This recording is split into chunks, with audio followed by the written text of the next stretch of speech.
Just wrong with you?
Ladies and gentlemen, boys and girls, we have all the way down from Prince George, the Prince George Kodiaks.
Ladies and gentlemen, we have a great night of football.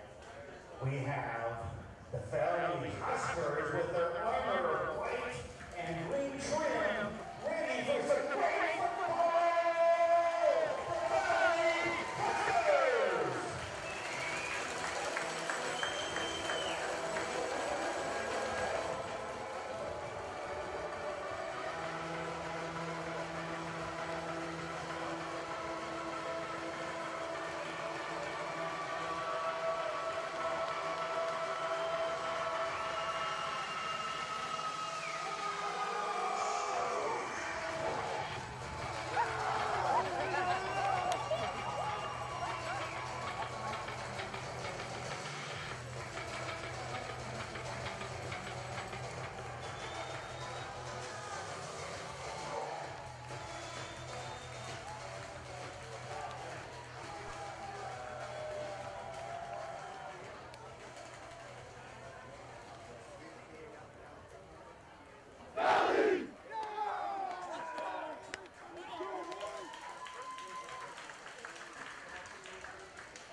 right, week 4 of the BCFC getting set to get underway here at Exhibition Field in Chilliwack.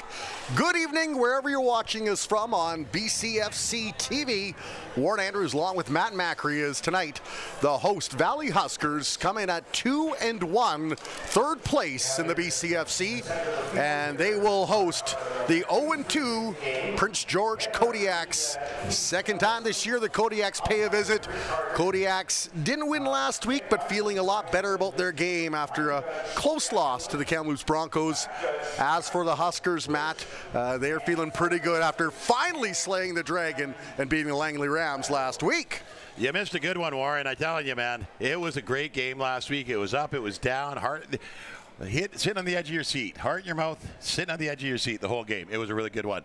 Kodiaks, you know, they're 3 weeks in. They've had some time to get assimilated here, and they're back here for another run at the Huskers. They put a good effort through the first game, and we're looking for a better effort through this game here. Well, fans of the 60s and 70s TV show MASH might need Corporal Klinger or Hawkeye to show up, because it is the Walking Wounded with the Huskers this week. Looking at Chavez Spencer, Neufeld, Skridla, Gotra, Frenette, and Ofusu Hene among the players that are out of the lineup today. So some big holes in the defense. Who do you expect to step up for these Huskers? Well, Siciliano has to step up with Frenette out. That's a huge hit to him. I mean, Frenette's just such a monster in the middle for the Huskers. He stuffs everything up there. So we really need someone to step up on the D-line there and fill that hole. Chavez Spencer as a defensive back is phenomenal. He makes big plays and he makes a difference every game. So not having him out there is going to be hard. And Ofusu Hene, he's just really coming to his own this year, and you can see it on the field, and that's going to be a big loss at linebacker for the Huskers. That being said, you've got guys like the Kelly twins that are out there playing linebacker and defensive line that can fill these holes really good. You got James Moore back, healthy. He's playing really well. So the defensive backs have looked good with Henneberry, Gressitz, and whatnot, doing a really good job out there, holding it down on the corner. So I think the Huskers have the pieces to fill in with the injuries. One guy that Coach Bob Reese talked to me about with that front seven that's been an absolute leader this year is Jaden Clausen. 17 tackles, leads the team, 2 sacks, an interception. He's done a little bit of everything. Says he eats, sleeps, and breathes football, and probably he would wear football if he could. That's how much this young man loves the sport. They expect him to be a leader throughout this year. He'll need to step up in the absence of some of those big players for the Huskers on defense. On offense, so Matt, let's turn our attention to something we have not seen in our time together calling games, and that's a running back with back-to-back 100-plus yard games. Reese Wyke, 121 against West Shore, 117, a touchdown, and Player of the Week honors last week in the win over Langley. Well, Reese Wyke, he just willed the ball into the end zone on the one play. It was crazy. I mean, it was like they couldn't touch him. It was phenomenal. And that's the great thing that the Huskers have here, is if they put the ball in Reese Wyke's hand, he's going to make stuff happen. But they can put the ball in either quarterback's hand. And Tyron Duval showed last week that he can go in as that Taysom Hill and hammer that ball up the middle and get the first downs when they need them and touchdowns. Weather absolutely perfect this evening, 24 degrees here in Chilliwack. There is a very light breeze blowing to the northeast. All in all, though, just a great night for football. It is the Kodiaks in their black and yellow, the black and yellow attack. They will kick the ball off to the Huskers in the white jerseys with the forest green numbering and helmets. As the head referee, Heath Edelson, gets set to whistle this game in. A good crowd down for Prince George. 8-hour trek to cheer on their Kodiaks after almost 1,200 filled Massich Place Stadium last week in the loss to the Broncos. Well, here's the problem that the Kodiaks have is they don't kick it to Minocha, but they kick it to Rolak, who just runs forward. Rolak with a nice return of about 20 yards, and he was the special teams player of the week in the loss to the West Shore Rebels. In fact, the Huskers have had somebody win a player of the week award all 3 weeks this year. Well, we saw Chris Rolak returning kicks last week, and just doing an excellent job of it. And I mean, you don't want to kick it to Dylan Minocha. He's going to make you pay if you do. But Rolak's making it just a double-edged sword out there for the Huskers. Josh Jansen comes in 40 of 76, 422 yards, 4 touchdowns. And he'll hand the ball off. Oh no, a little fake. And he's airing it out, going deep, and he had the man open. It was number 15, David Coronado, just out of his outstretched fingertips, and the Huskers will bring up 2nd and 7. Well, Coronado lays out for this one, and a beautiful pass by Josh, just a little bit too far. And Coronado gives it his all and just can't bring it in. One of the things that we were talking about last week, so it was very prevalent in the first quarter, is when the sun starts to set, half the field is shaded, and the other half is still very bright. And it plays games with the kids or with the players' line of sight. Jansen now over the middle, finds Mr. Reliable Dylan Minocha. Stopped up at about the Kodiaks 54-yard line, and a first down for the Huskers. And look at this. Josh Jansen drops back here, and he throws the ball before Minocha's even made his cut, because he knows exactly where Minocha's going to go. And Minocha goes there, ball straight there as he runs into it and keeps going. He picked up about 8 yards after the catch there, too. Beautiful job by Jansen and Minocha. 21-yard reception. And we have yet to see number 1, Reese Wyke, touch the ball. I won't be surprised if they go on the ground, especially the way that offensive line's played. And there we go. Wyke dodges 1 tackle, tries to slip around another. Brought down to the 49-yard line. Well, it's Keon Raymond, number 1, one-on-one here. It's an 11. White gets off, bounces off the line, goes to get outside, and Raymond's able to bring him down, just hold on to an ankle. One of the things I saw last week, especially early in the game, is everybody's trying to grab Wyke up high. He's got huge legs. He's a monster of a runner. So if you try and tackle him up high, it's not going to work. And what Raymond does here is he gets down low, gets the ankle and the thigh, and is able to negate his legs underneath him. 49 rushes this year for Wyke, and he's got 295 yards in those rushes. Now a screen out wide. A nice play as a slip around 1 tackle, brought down at about the 45-yard line was number 87, Luke Rodriguez. Well, Luke here does some great dirty work. It catches the ball behind the quarterback, so really a backwards pass, and then turns upfield, gets good block there, and then he does a really good job picking up extra yardage. And I think he's going to be about a half yard short of the first down here. Look of 4.5 yards on that.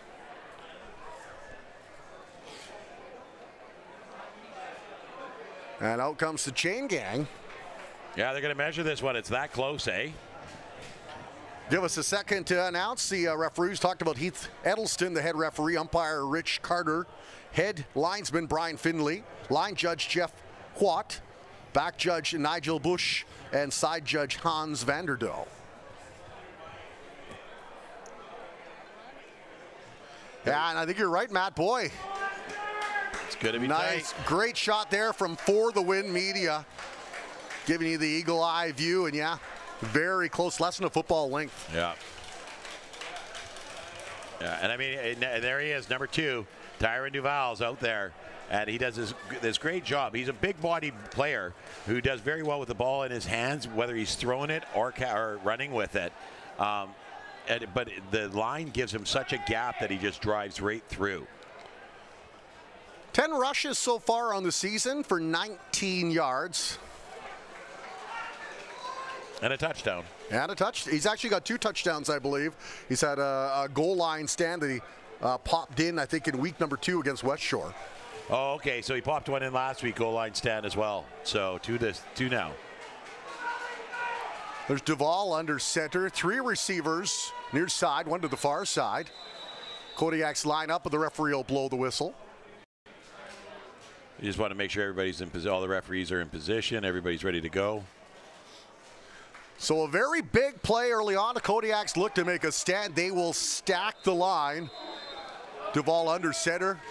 in motion. Everyone tries to plow their way through. Duvall lunges ahead, should have enough for a first down. Oh, easily. I mean, he did a great launch off of there. And I love the way everybody comes down to the line and just gives him enough to push forward.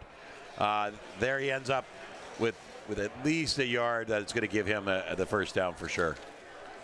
You brought up Jaden Klassen and stepping up here with the defense. He can't really step up much further. He's been playing top-level defense all season long. And the other person that I've noticed that's come on really strong in the last couple of games is Curtis Flint, number 5. Just a beast of a defensive player, and both them playing linebacker back there, will lessen the blow of not having Andy Ofusheni here. Yeah, Flint's done a nice job. He's got 12 tackles. We've kind of been buzzing around the ball all year long. Well, he made a great play last week where the ball got deep down the field and he was able to run it down and stop the touchdown. And white knuckle time, and now the fans can unclasp their fists. I wasn't even worried. The refs didn't need to measure that. They could have just asked me. I would have told them that was good. It's the biggest half yard Tyron Duvall's gotten in his junior football career. Comes to the Huskers via the University of Saskatchewan Huskies. Now Jansen back in the gun. Right at the mid-stripe, there's a handoff. Reese White, great defensive play by the Kodiaks. And they will push him back. Now, we've talked about him before, but he's doing it again. Marcellus Pope, the last game he made a difference, and this game he's going to make a difference too. And he comes down there, and you see how he gets really low into the leg of White and just not letting him get his wheels going. Excellent blitz down there. Looks like a loss of about 6 on the play. Yeah. Long way to go, short time to get there. Thanks for joining us here on BCFC TV. Warren Andrews with Matt Macri for the Win Media. Huskers trying to overcome a big deficit in the pass. Looking for Luke Rodriguez, incomplete. Number 36, Coulter Cannon, was able to get in there and mess that up for him. So here's Jansen. He's half in the shadows, half in the sunlight, and he delivers the ball here and just couldn't get enough. Rodriguez just couldn't get a hold of it. So Jansen 2 for 2 on that drive. Huskers set to punt the ball away. It's number 44, I believe that is Saunders. Yeah, Aiden Saunders, number 44, Golden Boot. And this, if he gets even 1 yard, he'll breathe a sigh of relief. Right now he's sitting at 666 yards punting on the season. And they'll fake it, and they've got the man wide open.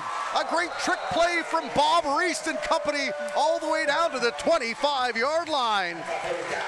It's number 14, the backup quarterback, Brad Davies, goes in there to block. They snap it to him, and he throws the ball to number 88, Reese Morrison, who's wide open. One man to beat, and Raymond is able to wrap him up and take him down. And Raymond does a great job here. Puts a shoulder into the hip and wraps those legs up, because Morrison's got crazy legs. He can run for days. And Raymond's able to wrap him up and take him down. I talked with Coach Reist about the 2 quarterbacks, Duvall and Jansen, and he said, you know what? Josh Cherison is showing he can play this level every practice he pushes him, and we've got Brand Davies too. He goes, we've got 4 guys that can play. Yeah, and they do. I mean, I've seen these guys all play at different levels, and they really do have 4 quarterbacks that could be successful here. Along the inside right hash, Jansen with 1 in the backfield, receivers in motion. There's the give to Reese White. Looks to plow his way ahead. Gain of maybe 3, 4 on the play. Oh, I think it's going to be closer to 5 on that one there. It's really good run. And I like the cutback here. There's the handoff, and the blocks get out, so he cuts back up the middle and just steps by, and it's a 90, number 90, who's able to wrap him up and take him down, Jason Craig. And you're right, gain of about 5 on the play for White. Brick up second at 5, 9:37 is the clock rolling here in the first quarter, scoreless game. Well, I think Coach Reist is going to like the fact that not only are they working up the field, they're killing the clock. Now this is A nice 5+ yard drive, and Minocha on the jet sweep, inches closer to the end zone. Minocha wanted that corner of the end zone. Look at him go here. Nice little flip by Jansen here. Minocha catches it in stride, takes off running, and he tries to dive there. And the big body, I think it's number 15, was able to dive out in front of him. Yahaya, just right there. Number 1, Raymond is involved in it, and 15, Yakubu Yaha. It's a gain of about 15 on the play. I think he sacrificed his body for that, because now he's not getting up too quick down there. He really threw his whole body into Minocha to make sure to knock him out of bounds there. So often, we've talked about this in the first game too, Matt, is that we look at the guys that carry the rock. Yeah. They get all the glory, but those Hogs up front, boy, they have been special. Asked Coach Reist, I said, what is it about this year's edition? Because they've only allowed 2 sacks in the 3 games coming into this. They have had back-to-back 100-yard rushers. I said, what's been the deal? Has it been coaching? He said, number 1, we've got returning personnel. Everybody played last year. Number 2, he said, Isaiah Latander. He goes, I don't know if there's ever been an MVP of the league that's been an offensive lineman, but if there were, he goes, I'd give it to Latander. He has made such a difference. He goes, he's so athletic, more than most offensive linemen. Yeah, and it's really, he's made another, remember the first one where he left over a player to go make a downfield block? He made another great block like that, which helped White get into the end zone and get the lead last week. And he commits himself fully. And he was like this on the D-line last year, but now they moved him over to the O-line, and he's just committing himself fully to every play. 11th play of this drive has taken 6 minutes, and a touchdown, Huskers! Reese White to the house. Okay, but Latander spikes the ball here at the end, and you got to watch the replay on this. He's going to get a flag on it, which is probably not going to make Coach Reese happy. But Latander makes this touchdown happen. He takes his block, drives him out, creates the lane that White runs up, and then he deposited his block onto their backside. And watch 95 at the top of your screen here. There's the snap, and he picks up his block and just drives him out. White's off his backside into the end zone. And off screen, Latander's throwing the defensive lineman through the air. You know, Grandma Latander back in Manitoba is saying, that's my boy. That's my boy. He made that touchdown happen. Yeah, so Grandma Latander, your boy's doing good things. Well, the Huskers now set to kick. Or are they going for 2? I see Tyron Duvall. Necessary roughness, 95 Huskers. That's a 50-yard penalty. Objectionable conduct, spiking the ball, 95 Huskers. Those penalties will be applied on the kickoff. Touchdown's good. Well, I don't think Grandma Latander will disown him, but Coach Bob Reist won't be too happy with back-to-back penalties after the touchdown. Well, and I think that's the problem there, is that's a big deficit that you're really helping out the other team. Oh, I guess Duval's holding, or? Yeah, he's set to hold. Hadn't see Saunders out there. Yeah. Oh, and by the skin of his teeth, Saunders punches it through. Hey, Saunders is very consistent. It doesn't have to be a big boomer. It just gets in the end over the uprights almost every time. I've been watching him come up through the Chilliwack Giants organization, and he played quarterback, he played defense, he played almost everything. But the one thing that he always did well was the kicking. 5 for 5 in converts is Mr. Saunders. Huskers a 7-0 lead. 8:56 to go here in the first quarter, and Kodiaks will look to respond, and they should have some pretty decent field position to do that with. Wow, they're going to have really good field position. I mean, you get a 30 yards worth of penalties. That hurts on the opening kickoff, that's for sure. Well, if you're the Kodiaks, Liam Oskowski, a fine quarterback for them. The young man out of Calgary, 23 of 45, 397 yards. Has thrown for a touchdown. 2 key guys on offense, though, to really watch for: Brown and Brown. Brown, the running back, 6 runs for 68 yards and a touchdown.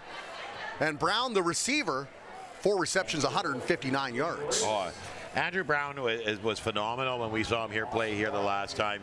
He was a big difference on their team that gave them an opportunity. Keanu Brown, the running back, is the Huskers in the shadow of the goalposts, and Saunders will boot that one down to the 40. And a nice run up to the Huskers 50. Kodiaks with great field position to begin this drive. And that was Marquise Banks, who we saw did a fine job in the opening game against these Huskers here in Chilliwack. Well, we had another flag on the play. There's a bit of a little rough stuff at the end there. Let's see what happens here. He gets the run back, does a really good job, gets back to the 50-yard line. There's a tackle, and then there's just a bit of pushing and shoving. No, we don't get to see it there, which is probably a good thing. And another penalty. 31 Huskers, 15-yard penalty, first down. Tack on the last one to that. That's 45 yards of free real estate that the Kodiaks to start this drive.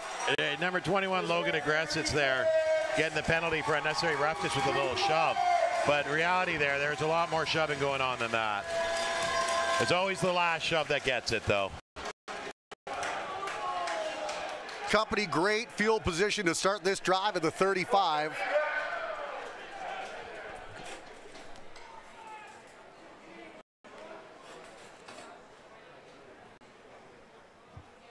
Able to score their first 3 touchdowns in Kodiak history in the loss to the Broncos last week. 2 rushing, 1 throw from Oskowski to Erickson. And he'll step back, clears out the backfield. Pass is complete down to about the 26-yard line. So nice completion there. Well, and here's the great thing, you know, beautiful completion. But here's Klassen, number 4 for the Huskers, going sideline to sideline to get that ball, you know, and a really good job. Number 24, Christopher Rolak was over there, but Klassen, just the wheels, almost stripped the ball out of his hands too. So a gain of about 9 on the play, 8.5 to 9, and it was Erickson, the aforementioned one, with the reception there. Oskowski now with the handoff up the middle.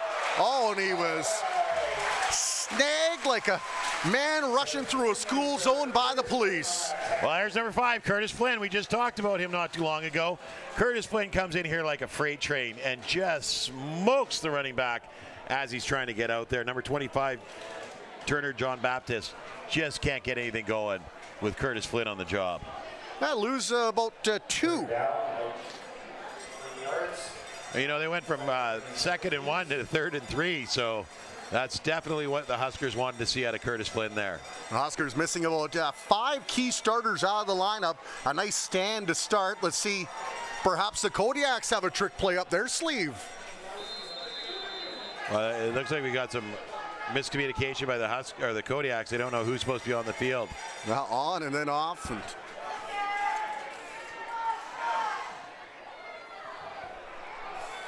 there's the kick, and it's wide, and it'll be brought out of the end zone. And the flag, and that one maybe coming back, but a nice return by number 15, David Coronado.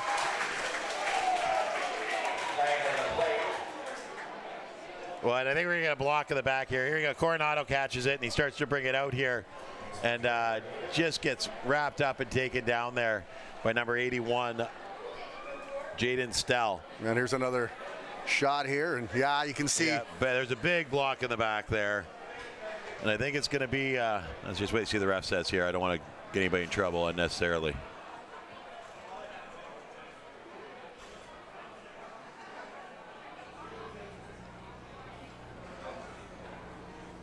Oh, we're going to need 10-yard penalty, first down. So it's an illegal block. Number 21 Huskers. That's Logan Aggressits. One more time. 4 penalties, including the last drive coming into here. And the Huskers will start back at their own 15-yard line. Along the near hash. Hand off to White. Nice hole opens up. White still on his feet, driving ahead. Picks up the first down and a few extra for good measure. All the way up to about the 28-yard line. And Wyke does really well after contact. I mean, look at the size of those legs. He just keeps driving them. And until you take his legs out from underneath him, he's going to keep going. And Minocha comes in there, helps out with the block. White makes a little move there Raymond there to make the slow down, and I think it was, let me see, at 36. Coulter Cannon that makes the final tackle. The River East Collegiate Kodiak, Reese Wyke with a nice first down. He'll stay in the backfield, take another handoff this time, sweep his way right. Looking for a hole to open up, pickup of about 5 on the play.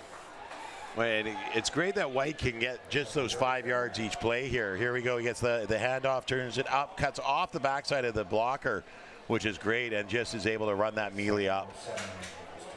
Does a really good job. They'll just give him 3 on the play. Apparently the Grinch is the referee. So Huskers 2nd and 7, under 6 minutes to go, first quarter, leading 7-0.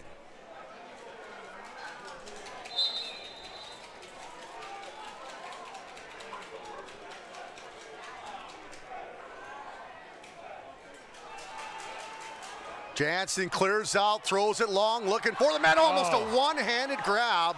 Oh man, that hurts. He had it. He was there. Just about brought it in. Number 80, Peyton Lake. He's made some huge catches this year. That one would have been massive. He's got to step on the defender there, and he just couldn't get that left hand out front to bring that ball in. He got his right arm on it, but he couldn't get his left hand free.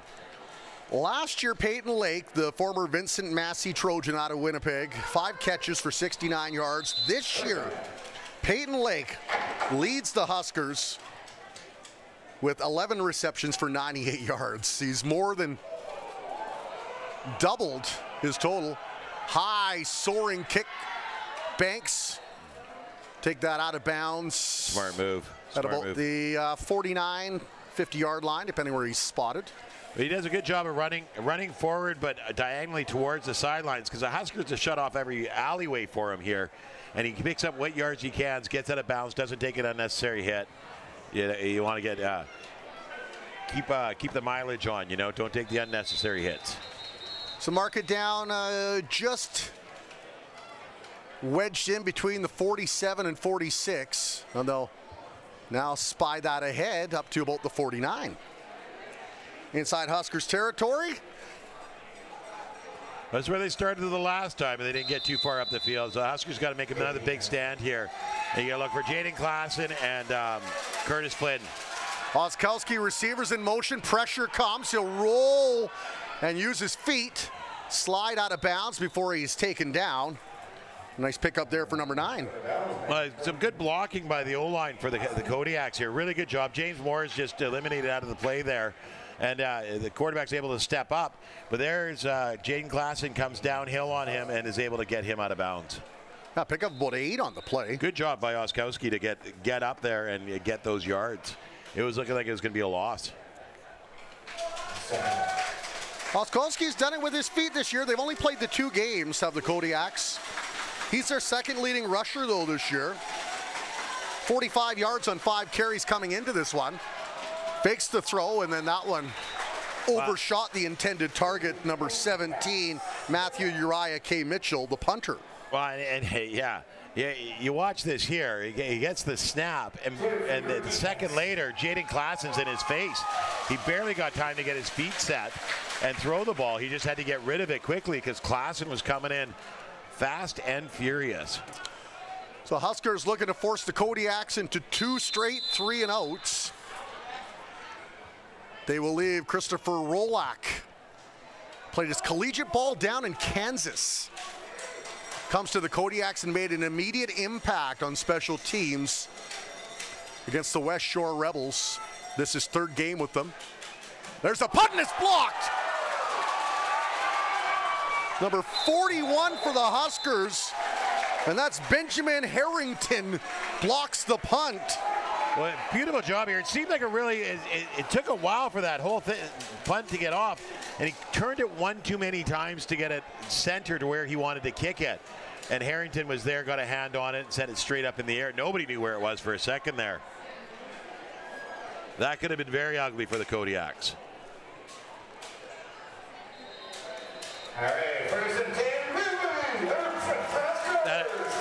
The Huskers actually gained 3 yards on that drive. So the ball at the Huskers 52.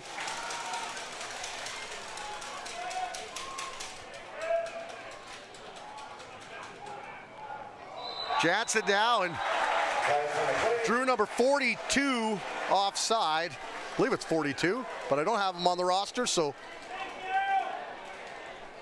Yeah, it looks like 42, but I don't have a 42, so I'm not sure. Whoever he is, he's glad he doesn't have his name. We can't say his name now. The veteran play by the second-year man out of Sardis Secondary, Josh Jansen.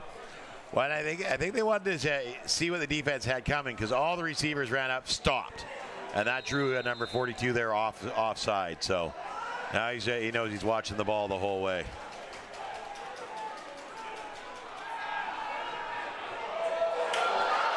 Wide open, and he's got it, and it's a touchdown, David Coronado, touchdown, Huskers! And Coronado, they go back to it. It was there the last time, and they just didn't connect. So they go back to it again, and this time they make no mistakes. Coronado takes that in, takes it into the end zone, and has a little dance party in the end zone. Here we go. Jansen is really a job. Fake handoff to White really brings the defense in, and he's able to throw the ball while getting hit. He takes a massive hit there, and Coronado's got it, and into the end zone he goes, and it's the, what's that called, the Gertie?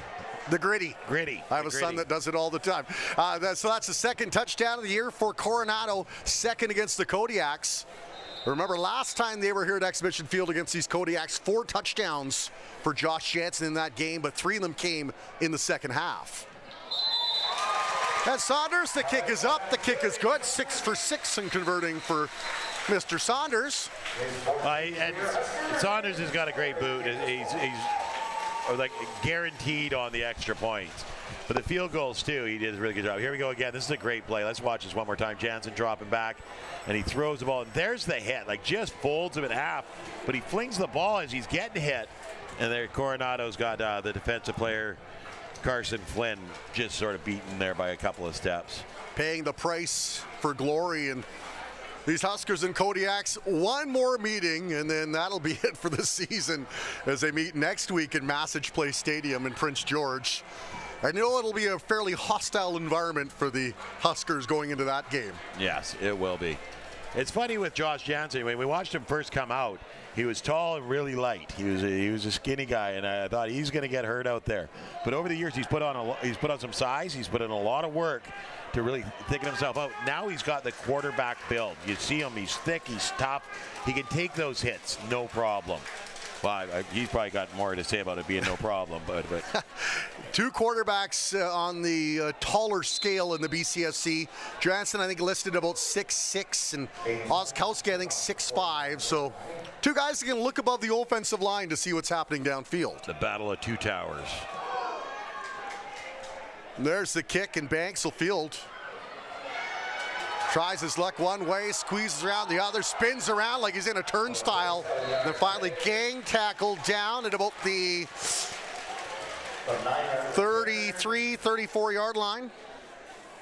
82 and 77 came out of the bottom of that pile, and the 77 is Chase Lewins, and 42 being Darius Kelly. They seem to be coming out of the bottom of that pile, so I think they made the difference down there. We'll mark this down at about the 33-yard line. It is the deepest the Kodiaks have had to start this game. The last 2 times they started at the Huskers 35 and at the Huskers 49. Yeah, the Huskers are doing a good job of keeping them off the field. And we'll see, were the Huskers drawn offside or did they jump the gun? Well, and I think we're going to see that James Moore jumped the gun here, number 7 on the outside. That's just from what I saw. Let's see the replay here, and Moore, yeah, nobody moved there, and Moore, I think he realized it too as soon as he pulls up there, and he's like, yeah, that was me. He's excited to be back in the lineup, James Moore. What a difference maker he can be. You can put him up front, you can put him at linebacker, you can put him at tight end, and the guy seems to excel wherever he goes. He does a really good job no matter where he plays. He's just quick, and he's big, and he's strong. One of the veterans for the Huskers is on line 4 up front. Kodiaks now.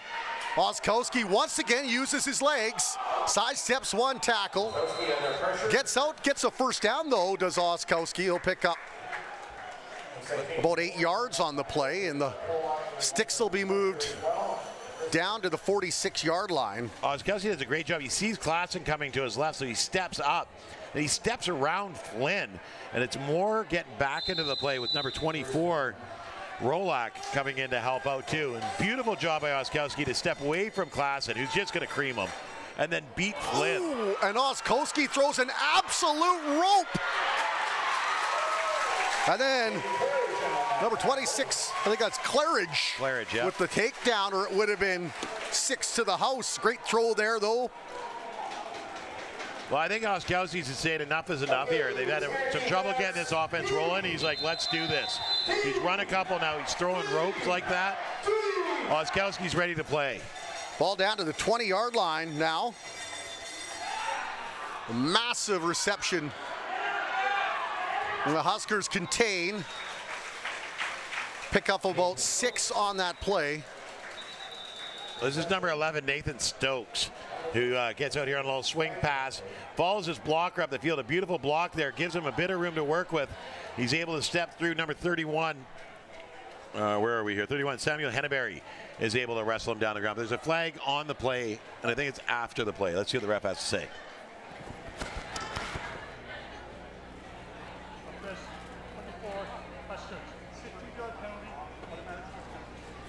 Yeah. So it's an unnecessary roughness.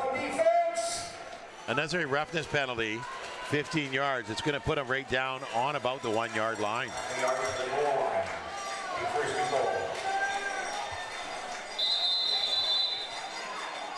So Andrew Brown with the 46-yard reception, setting up the Kodiaks as they look to punch this one in. But they were punched back a little bit as the Huskers respond after the run by Keanu Brown. Number 5, Curtis Flynn, fires through that line and stops Brown and actually knocked him back about 2 or 3 yards here. Just comes flying in there. Jane Klassen's right behind him, but Flynn did all the hard work there. That ball to the 4-yard line. Brown glanced down to watch the ball go into his belly, and when he looked up, number 5 was in his eyes. Long defense. Second down. Kodiaks threatening once again with 1:14 to go here in the first quarter, down 14-0. Sabine with the handoff, and once again, the Huskers will wrap things up and put a bow on it. As Brown stopped in his tracks for the second straight time. Well, that was by committee there. I say, you had Klassen, you had Moore, you had Sanders. Like, it was just everybody came in there. 24 Rolak is in on that stop as well, and then he's just driven backwards. Back-to-back plays with a loss of a yard brings up 3rd down for the Kodiaks, who would desperately love to score their first touchdown here at Exhibition Field after being held out of the end zone in the 31-5 loss in week 1. Yeah, they would love to get in there. And they're going for it. To get there. You have to at this point. You're down 14 points in the first quarter, and you're on there 5. Or 3, I guess. Oskowski in the gun, flanked by Brown. 2 receivers near side, 3 to the far hash. And we got to stop here. 0, who's Bentley Thomas, is being let off the field. I'm not sure what the issue is here. Referee's talking things over with the Kodiaks near the Huskers bench.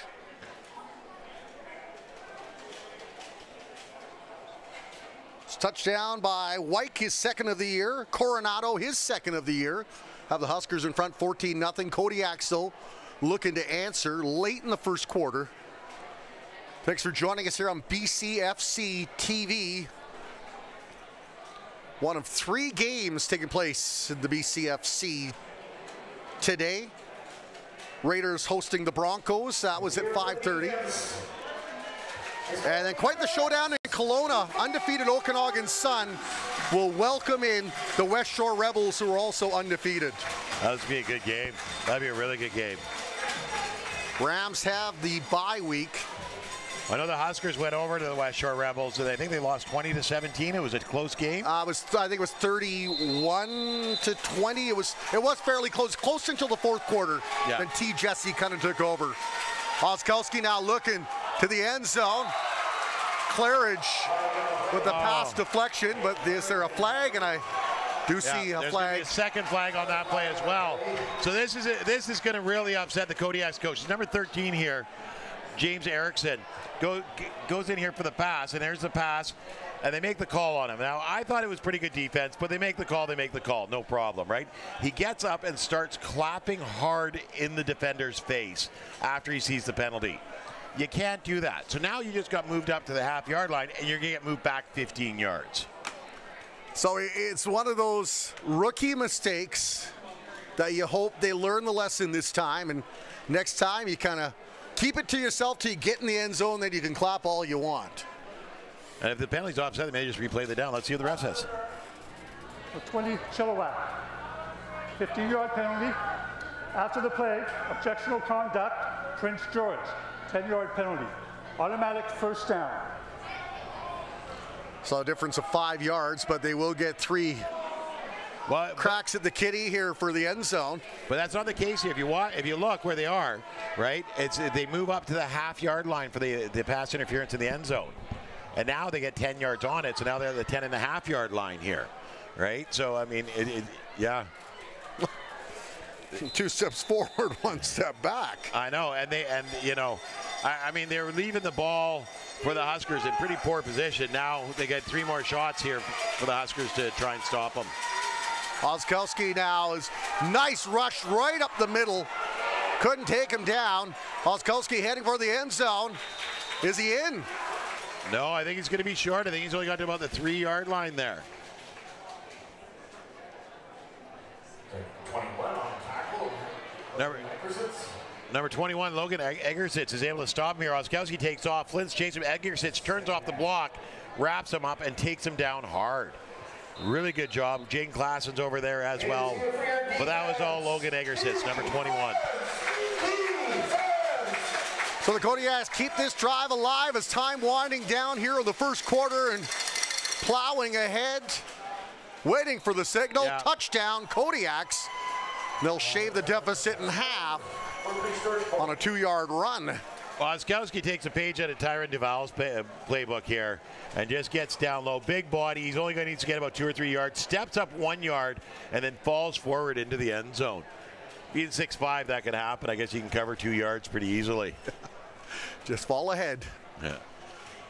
So the Kodiaks, their first touchdown here at Exhibition Field in 5 quarters. Now the lineup to kick the extra point. It's number 38, Jack Cochran. He'll put it in. That's a 14-7 advantage for the Huskers, who'll go to work to get the ball, but we do see a member of the Huskers writhing in some discomfort down on the ground. We had 2 of them come in there hot and heavy and throw their bodies at it, and I think he might have hit knee on knee with somebody.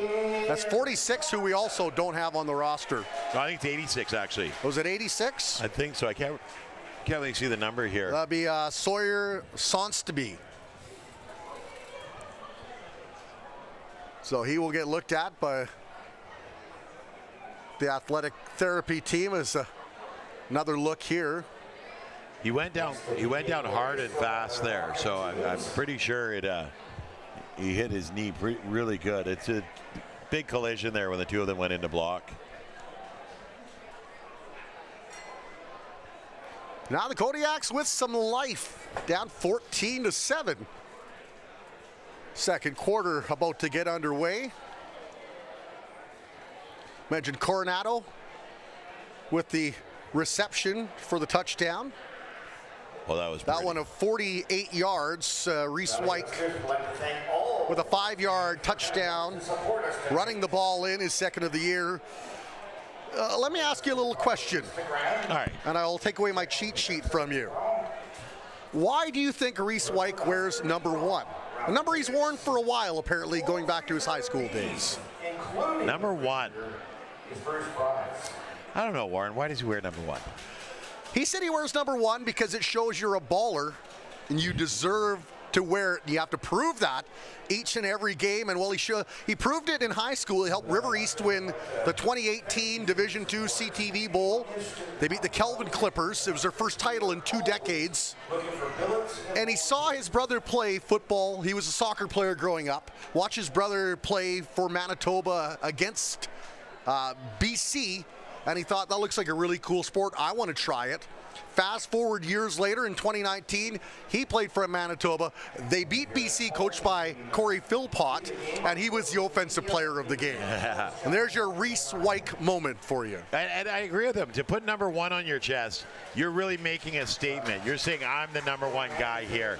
And I mean, he's showing it as the number 1 runner there. We get helped off the field here. I still can't get the whole number. I think it might be 86. But anyways, you're saying I'm number 1. But you look at the flip side on the Prince George Kodiaks. Keon Raymond is a defensive back who's wearing number 1. And he's making a statement out there so far today, too. He's been in all their big plays on the defensive side of the ball. He's humming around the ball every time. When you put that number 1 on your chest, you got to live up to it every game. So in the first quarter, it was Oskowski, 3 of 4 for 60 yards, no touchdowns. We'll get you Jansen's numbers in just a moment as Kodiak set to kick this thing off to start the second quarter. Jansen, though, did air it out for 1 touchdown.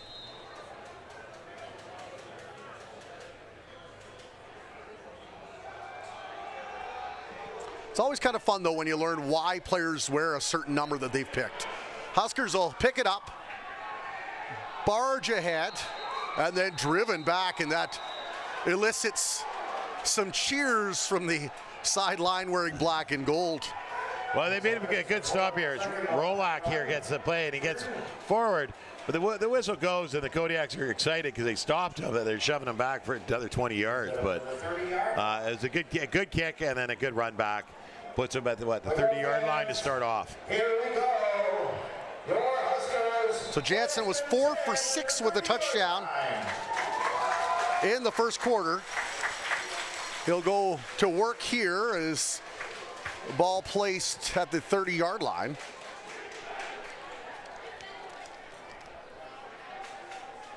Along the far hash is a handoff to Reese Wyke. Motors his way ahead. Brought down, I think he's got enough for a first down. He's still on his feet. He's running sideways now. Reese Wyke, sure, pounding those legs. And I said it earlier, I'll say it again. You got to take his legs out. Look at him. They don't take the legs out, and he keeps driving. They're hugging him around the waist. He's still going. There's 4 of them hugging him, and he's still running them forward. It's a tackling sport, not a hugging sport, Warren. Wyke's feeling the love, though. What a year. Last year used primarily as a punt returner and kick returner. Look 3 carries for 14 yards last year. Go ahead, Steve, or Matt. Look at the drive of those legs. Sorry, I was mesmerized by it because the bodies, they're all over him, and he's just driving. Screen outside and a nice run. Yards after catch all the way down inside the Kodiak 40. Luke Rodriguez, he fights for the dirty yards, and here he does a little screen pass, and he steps up. Some good blocks there. One defender misses, and then he's just running between them, not letting any of them commit to tackling him. And finally, I think it was number 1, Raymond, who was able to wrap him up and roll him over. Yeah, it's Raymond here chasing him, and he's able to come in there and get a good wrap on him and take him down. 27-yard reception for Luke Rodriguez, who does have a touchdown this year against these Kodiaks. As Coronado will line it up along the near hash, receivers in motion, hand off to Wyke, looking for a hole, squeezes through, picks up about 3, maybe 4 on the play. And lots of shoving going on again here. I mean, Wyke's taken down pretty hard, and I think there is some stuff after the play that's going to cause some problems. Well, they say familiarity breeds contempt. By the time these teams are finished next week, boy, there'll be a lot of familiarity between them. Huskers traveling up to Prince George next week to face the Kodiaks in the Kodiak Den. A lot of shoving after the play here that's unnecessary. I've never been a big fan of that at any level. And, you know, White's trying to get up off the ground, and someone's still trying to rip the ball out of his hands, and the play's long over. Fichet and crew conferring, and it looks like the ball will be marched. Yeah, that's going to go against the Kodiaks, I'm pretty sure. So the ball was up to about the 36. Let's see what the ref has to say here. Unnecessary roughness, number 1, Prince George. Unnecessary roughness, number 1, Prince George. 30-yard penalties, first down. Wow. So it's Keon Raymond II, the coach's son, taking a page out of the Huskers playbook there early in the first quarter. Well, and here you got Keon Raymond's been playing a great game on defense here. I can see frustration starting to come through, but you take 2 penalties like that in the same game, let alone on the same drive. They'll march ahead. Ball all the way down to about the 2-yard line, and is Tyron Duval going to make his way into the game and perhaps pick up his 3rd rushing touchdown of the year? So far, they'll leave Jansen in there. He's got Reese Wyke sitting on 1 touchdown.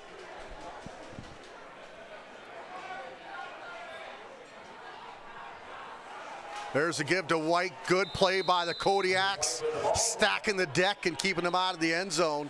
I guess he was on the 7 because now he just got across the 5 there. So he wasn't on the 2, he was on the 7-yard line. So he picks up a couple yards there and before he's taken down.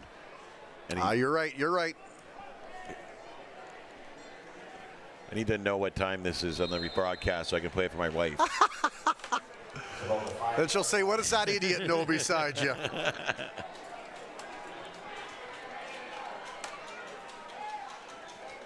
Jansen now looks left, goes right, looking for Minocha.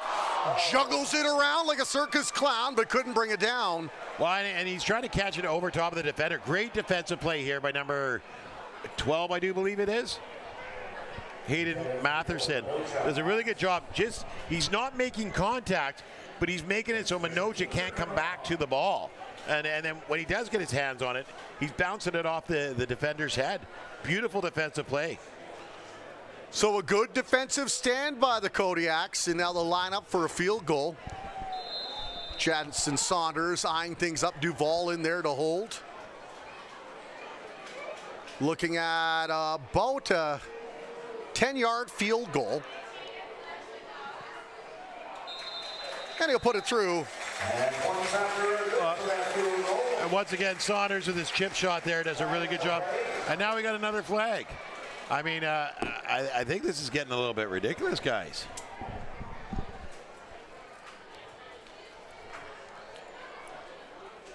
Oh, and it's going to be... It's against the Kodiaks again. They're pointing that way. Yeah, they're going to be pointing. They pointed both ways, so I'm not 100% sure on who it's going to be. Maybe it's offsetting. If we ever become a big budget broadcast, we got to hire somebody that can translate what's happening with the referees.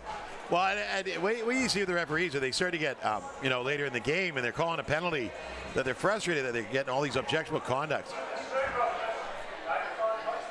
15-yard penalty. On the Huskers. The Huskers got an unnecessary roughness on that one. But you get frustrated as a referee because you got a good football game that's getting ruined by unnecessary penalties, right? And you know, they throw the flag, they call the penalty, and then they point in the wrong direction, but then they try and correct themselves, and now everybody's like, well, what was actually going on? That's why we're lucky we got them on the mic, that they can come out and explain to us what the call actually is. Well, I think as fans, too, you come to watch football. Yeah. You don't come to watch the penalties. You understand there's some frustration or infractions from time to time, but you don't want a steady stream of orange flags on the field, and the players need to play a little more disciplined and just allow the game to flow. Yeah. Yeah, I agree. I mean, this isn't a football penalty in the play. These are a lack of discipline penalties, and I think that's really one thing that's apparent today is the first game was very testy towards the end of the game, and that's coming out tonight as well. And like you said, next week, Tell you what, if you're watching for Prince George here on BCFC TV, you haven't got your tickets yet, you may want to. They sold out the first game. From what I understand, it was a raucous atmosphere, lots going on, the talk of the town, and they're expecting another big crowd, so get your tickets for that one. Just check out the Kodiaks Facebook page, and I believe there's a link to buy tickets off of that. Wow, I think the whole city of Prince George is so excited to have this junior team that they've been 3 years, they've been fighting to get us. Well, longer than that, but 3 years to get kids on the field. And then all of a sudden it's the first home game. You got to imagine that was just going to be crazy. So from the Kodiaks 50, there's a run and then a stop by the Huskers. Keanu Brown there. Yeah. He's just getting stopped huge here. You know, he gets turned inside. Flynn and Moore get a hold of him, and Jackson Saunders is there, and there's just no room for him to go. He only picked up about a half yard there. Second down, about 9.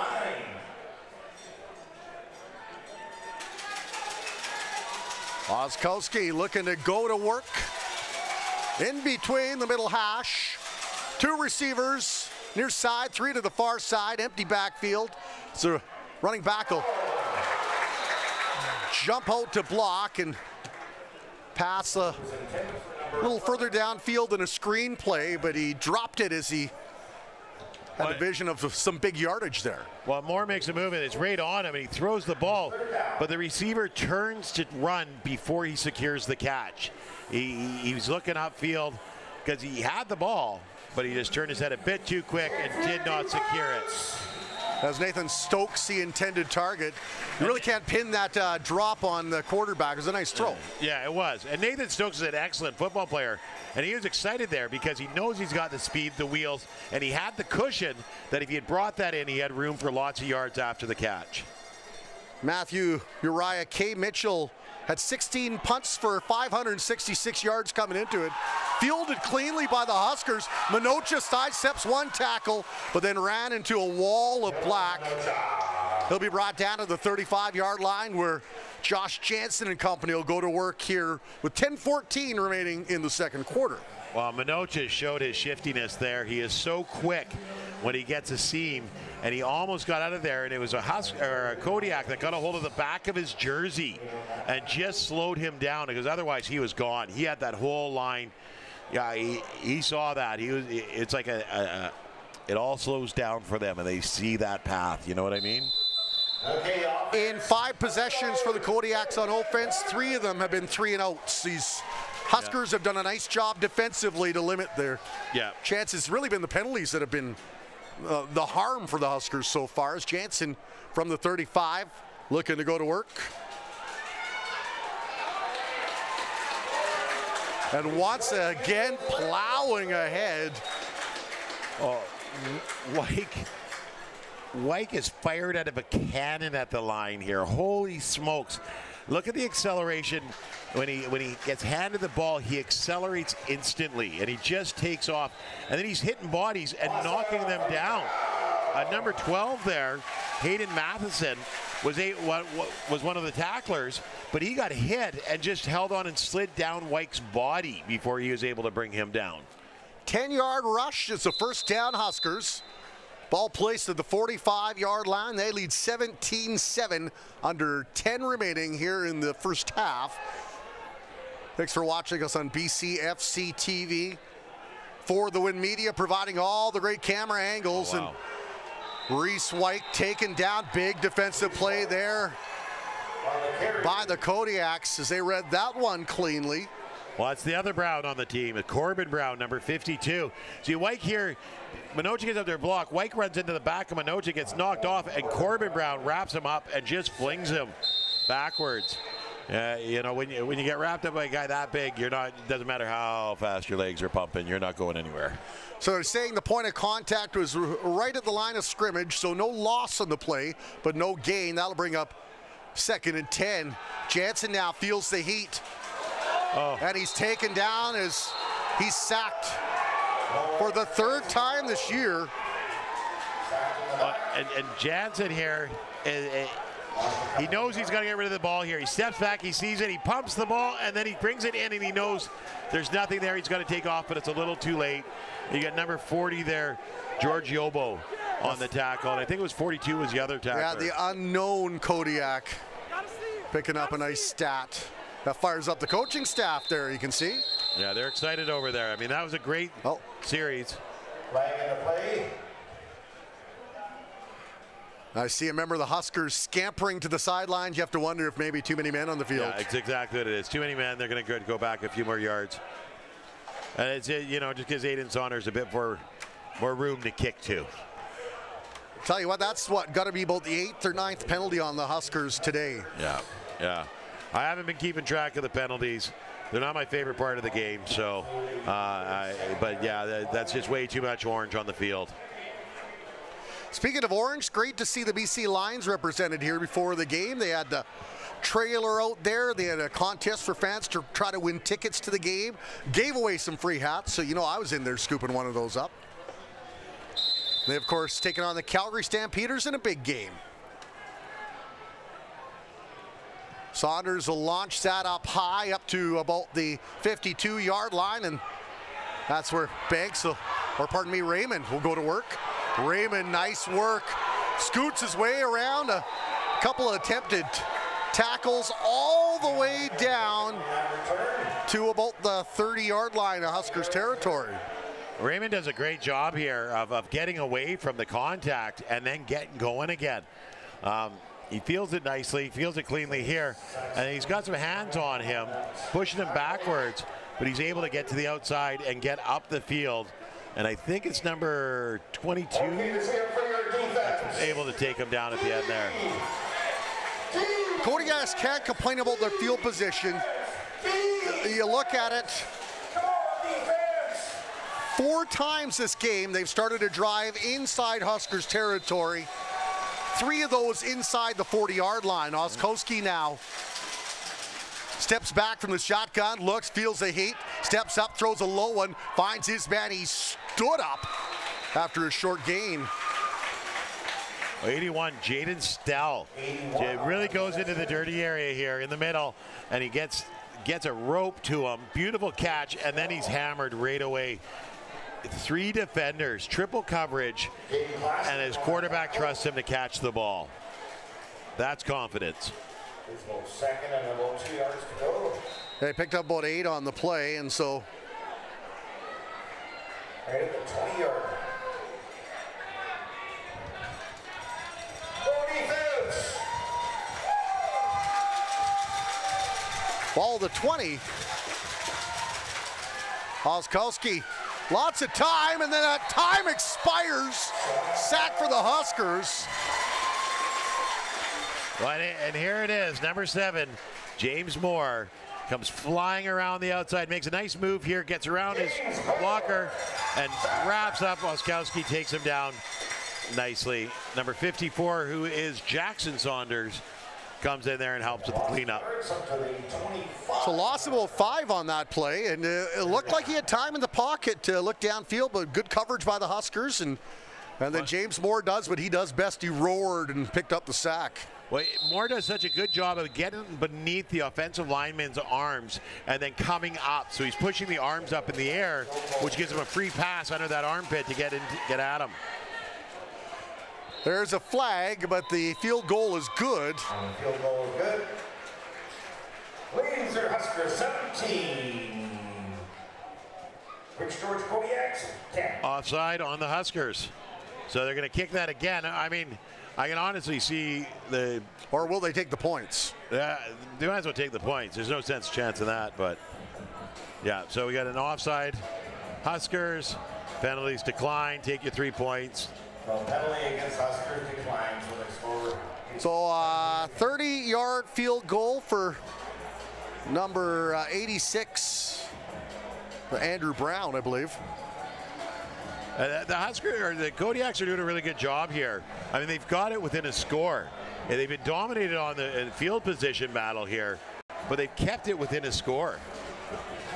Right, you think that big stand where the Huskers got the field goal instead of the touchdown, I think that was a big moment for these Kodiaks. Yeah, I agree. That was huge.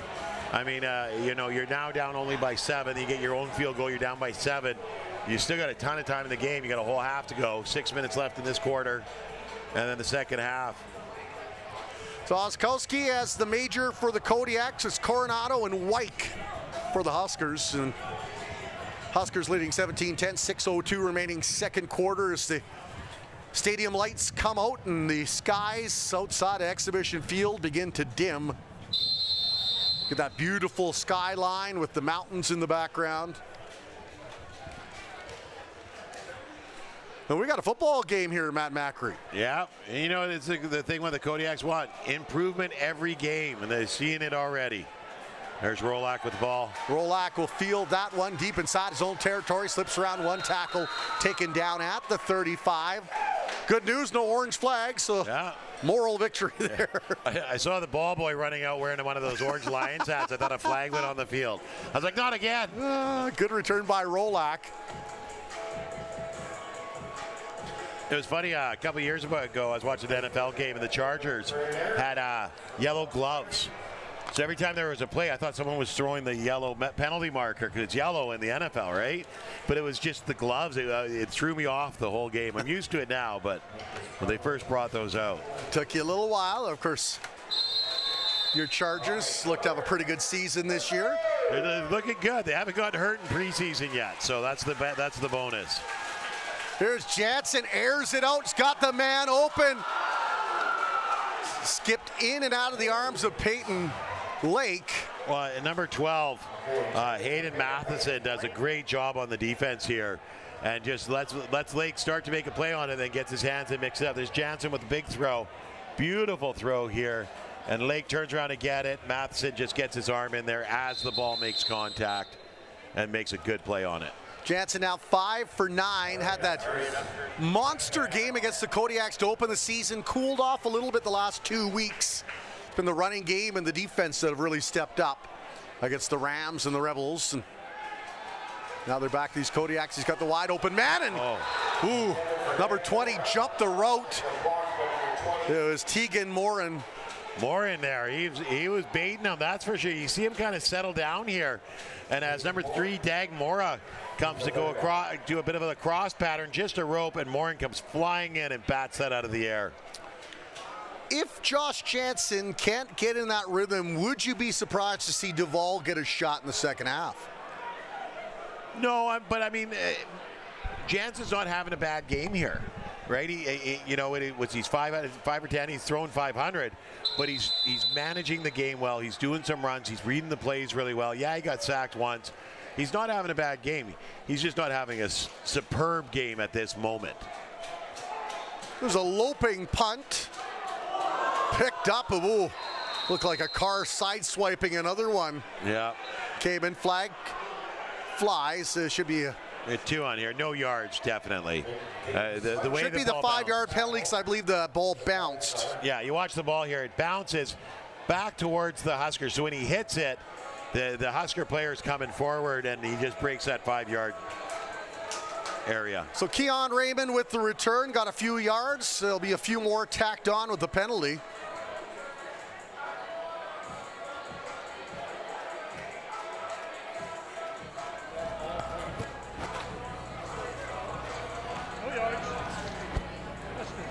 No yards.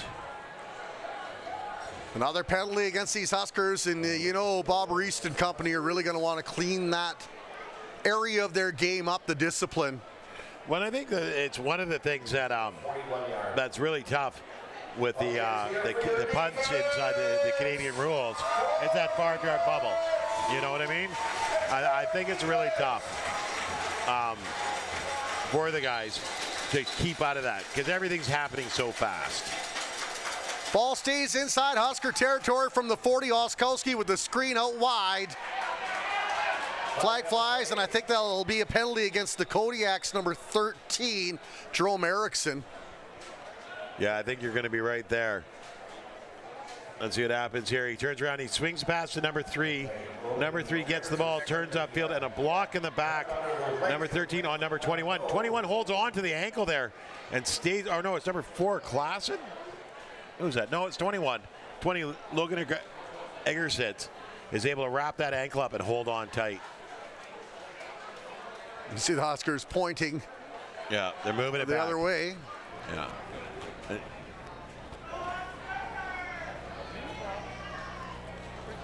Apparently some microphone issues. Kodiaks for the 51-yard line. Yeah, that's going to move it backwards there.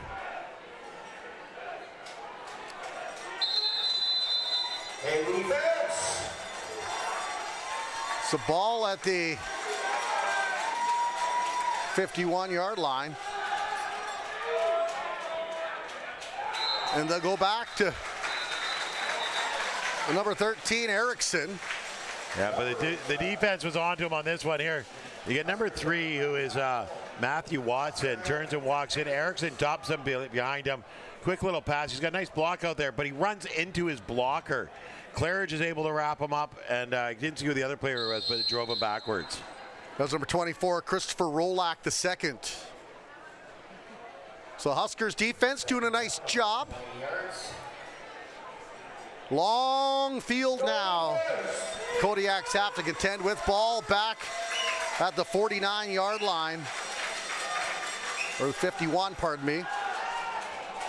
Oskowski airs it out where nobody will get it. He took his lumps for that throw. Well, he's getting up and he's a little gingerly getting going, but he got more hits him hard as he's throwing the ball. We heard the thud up here. I mean, that was a solid hit. If you remember back to the first game, Oskowski knocked out of the game and Sam Sabine came in. Yeah. And Oskowski was doing awfully well up to that point. Yeah, that was a good hit. Kay Mitchell back to punt this ball from his own 47, 46-yard line. Huskers looking to hopefully get some good field position out of this. A high kick. That one fielded by Rolak. Scoops it up at his own 10. Dances around the sidelines. Brought down up to about the 25 is where he's taken out of bounds. Well, Rolak does a good job here. He catches his ball and just runs forward. I love this about Rolak. He gets the 3 yards in front of him, gets 15 yards before he hits some contact, it gets pushed out of bounds. I think it's a great job by Rolak on his returns. That one there, he had to travel a long way to get to as well. He was going all the way to the sideline to get to that one. Really good job. And the college that he went to in Kansas, Garden City. Talk about some of the alumni they have here in the second half. But there's a handoff. Reese White taken it. Oh, no. Nice play ahead. Number 64, Raiden Saunderson, took his blocker and drove him so far backwards. I thought he had the ball. I did too. Got him right out of the play. Ball moved up to the 39-yard line. So a gain of 14. Some good pickups by White. A gain of 10 and 14 his last couple of rushes. Well, and it just doesn't look like he's slowing down at all either. He just keeps going and going and going.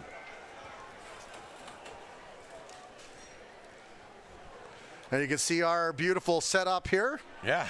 Look at this handsome face, Matt Macri. I'm Warren Andrews. Warren Andrews. Hanging out in the rafters. Best seats in the house as the Huskers get underway. There's the give to White. The sweep round, lunges ahead to pick up an extra yard. Gain of about 6 on the play. Good 6 yards there. White just does a fabulous job. I like the way he stays with his blockers. He doesn't run past his blockers. He does a really good job. And then when he gets rolled over, he makes sure he gets that ball as far forward as he can. Tackle. But that was a 5-yard run. Second down. And there's the O-line that's doing all the work in the trenches there for White, getting him those yards. 5-yard pickup, 2nd and 5. And we've got Duval in the game. And a pass to Machocha. Minocha steps around the defender, still on his feet. Minocha all the way down to the 10-yard line, and a flag thrown at the end of the play. Wow, Dylan Minocha here just puts on a clinic on yards after the catch. A little bit of a change of pace, stutter step, stepping inside. Beautiful job. They're calling the stick crew down, so I think the penalty is going to be against the Kodiaks. There's something on the tackle there. But here we go. That's why Duval comes in. And I didn't see Jansen get hurt, so I wonder why Duval is in, but he did a great job. Fake little flip there. Tosses to Minocha, and Minocha takes off. And here we go. It's a little stutter step there, steps inside on him, cuts back one more time. Nobody will.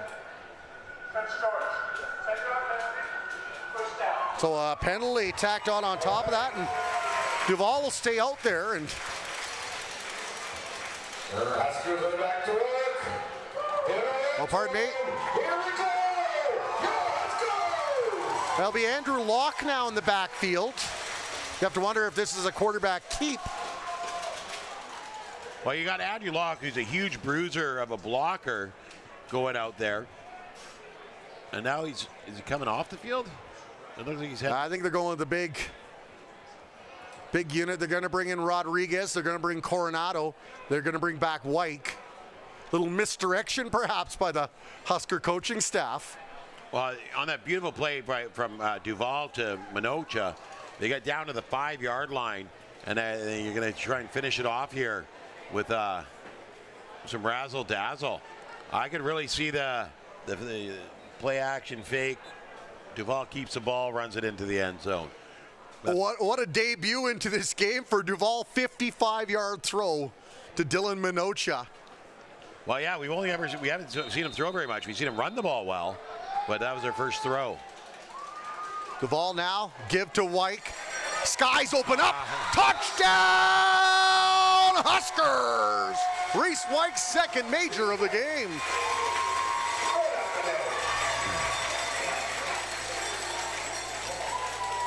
White does a great job here.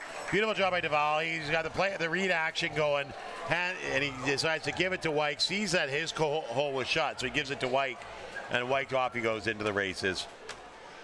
You know, one of the things I was talking to Coach Reese about last night, and talked about the quarterback situation, and he said how the quarterbacks are pushing each other, and he said he loves what Duval brings to this team too, and don't be surprised as the season goes on to see more packages incorporating both quarterbacks in the game. Kick is up, kick is good by Saunders. And it's nice to have the abundance of quarterbacks that are confident to do it. But a quarterback really needs to take control of the game from the beginning, get into a flow, get into a rhythm. When you're swapping quarterback back and forth, you're opening doors for disaster, right? And I think you're going to see riding the hot hand is what's going to happen for Coach Reese. So, I mean, I know you were saying that Jansen was having some issues getting into a rhythm here, so they bring out Duval. Duval gets into a rhythm for a couple of plays. Do they get back to Jansen, right, and say, here, give it another shot, or do they say, we're going to let Tyrann Duval go with it for a while? I think that they are going to go with Duval for a little while and see how far he can take him, because I think they like what he brings, his athleticism. He's got a great arm too. Yep. But he's so athletic. I kind of joked that he reminded me a little bit of early Casey Printers, if you're a Lions fan, where he's this freak athlete that can also chuck the ball as far as you can see. Well, okay, so I watched Tyrann Duval come up through the community system in Abbotsford, and then W.J. Mowat. Off he went to Saskatchewan. As Banks has dropped back after a flag. Go ahead. Well, you talk about Mowat alumni. That's number 22, Zach Badke, dropping the shoulder and knocking him down. But I've watched Tyrann Duval play, and he can play any position on the field. I honestly believe that. He is such a freak athlete that is so good. And one of the things I saw Mowat made him a quarterback, I said, why? I want to see the ball in his hands, not him giving it away. But then he runs with it, you know? And I'm pretty sure he could throw the ball, run down the field, catch it, and take it in for a touchdown himself.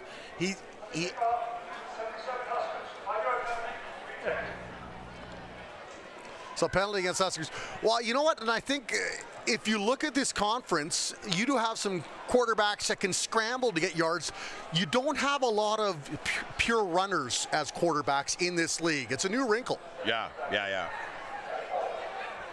Because Oskowski, we've seen him, he's great with his feet, but he'd much rather sit in the pocket if he can and chuck it downfield. Well, when you get a quarterback, that's what they want to do. They want to throw the ball, right? And Tyron Duval wants to make a play. That's the big difference there.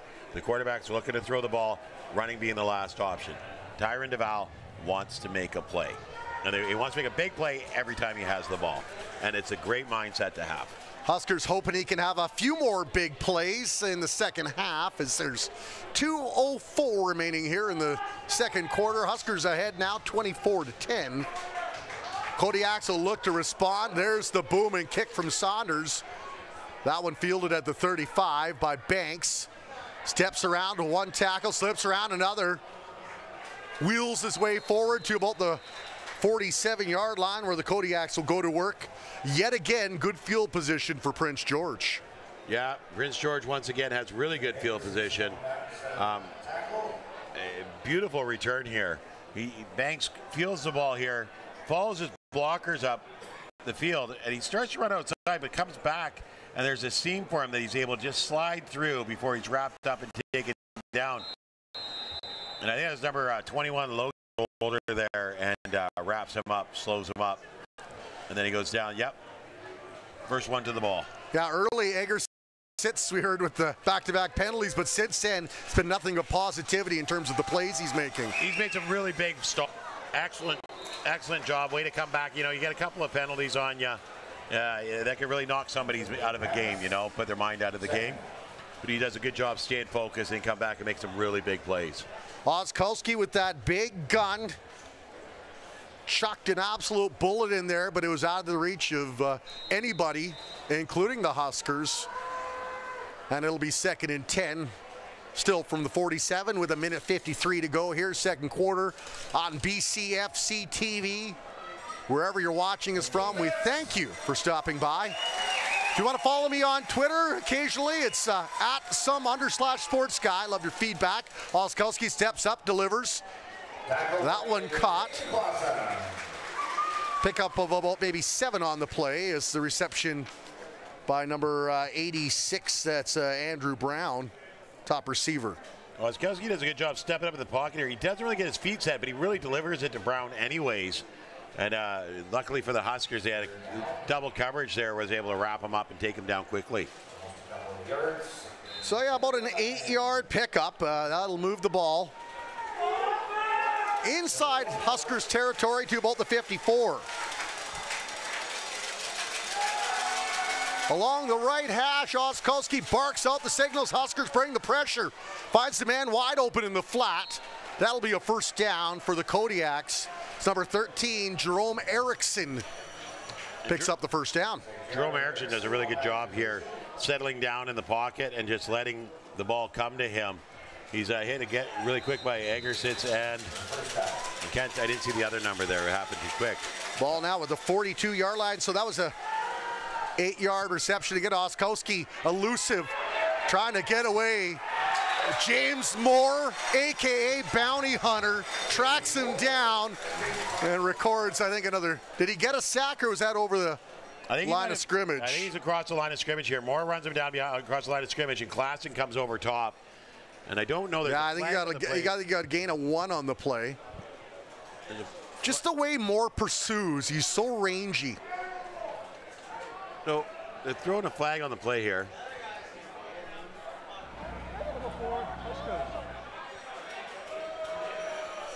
Penalty against the Huskers. I think they're calling the hit out of bounds on Klassen coming over the top there. But I think that's pretty iffy. Ball on the Husker 25 now. You got a bang-bang play right on the sideline there. It didn't look like it was a hit out of bounds. Little Saturday Night Lights as Oskowski airs it out, looking for the man, in and out of his fingertips. That pass will go incomplete. Nice throw, though, from number 9. Target was number 19, Evan Ingram. And you watch Rolak here, does a good job pacing him doesn't get his head around to look for it, but he's watching Ingram the whole way and just gets his hand up there at the last second. I think that hand waving like that kind of distracted Ingram enough that he couldn't bring in the ball. Minute 9 to go here in the first half. Kodiaks trying to edge a little closer. Scores 24-10 for the home team in white. Oskowski with Brown beside him, who steps out to block. Oskowski steps around. One defender throws it wide up. And that one in and out of the fingertips of the intended target, number 11, Nathan Stokes. Well, Stokes here just about makes magic happen here. Oskowski has to step up in the pocket, rolls to the outside. He's being pursued, gets rid of the ball. Now just a little toss down there. Stokes goes up for it and just can't bring it in. So that'll bring up decent field goal, probably looking at 32 yards maybe when all is said and done. Once again, it's Andrew Brown, the receiver. Well, yeah, we got doubling as a field goal kicker. Number 90, Jonas Siciliano just went out. So the kick is wide, 32 yards. And look at Rolak dodging around a couple of tacklers and steals a point away from the Kodiaks with 47.3 seconds to go. He's definitely not letting that happen on his watch, that's for sure. You see here, he does a great job. There's the kick, goes wide. Rolak gets underneath it, and his blocker says, come this way. I'll lead the way, you follow. And that he does. Gets outside, gets upfield, steps back inside, and then drops the shoulder and pushes for a few more yards.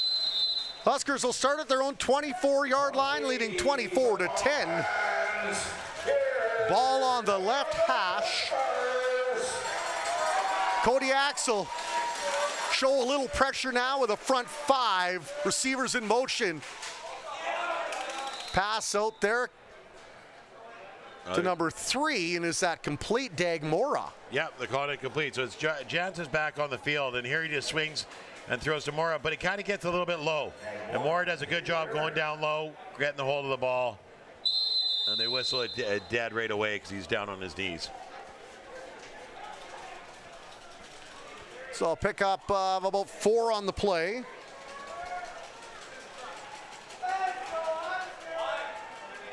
Flag flies, Jansen looks downfield, got the man, opens. Minocha taken down around the center stripe, but this one may be coming back on a hold. Be interested to see what this one is here. Beautiful throw by Jansen. Minocha's coming across, right behind the defenders. Good shoulder by number 36. Coulter Cannon drops it on Minocha and knocks him out of bounds. They're calling offside on the Huskers, so that's going to go back 5 yards, still be second down. Wipes out a real nice play. Minocha's had a few of those wiped out this year. He's made some big plays, both returning the ball and catching, that have gone back. Well, and it's got to be frustrating too, because you got to think that an offside is not a procedure, so it wasn't the line, right? It wasn't the offensive line movement. It was one of the in-motion receivers hitting the line a bit too soon, and that's frustrating. So the ball sitting down at about the 24-yard line again. After a gain of 3 or 4 earlier. Brought back. Jansen. Quick hitch out and a nice play there, yards after catch. Not quite a first down. Ball out to about the 30. Well, you gain of about 6. Dagmora here catches it, gets behind his blocker, and they don't tackle him, they swing him around, so the blocker gets back out in front again. And then Dagmora is finally taken down. I think it's number 1 Raymond that's able to bring him down finally. And I think the punt crew is going to come out now. So 16 seconds, all that's remaining here in the first half. And Huskers up by 14, but the Kodiaks, if they can make some quick work of this kick, could make this interesting once again.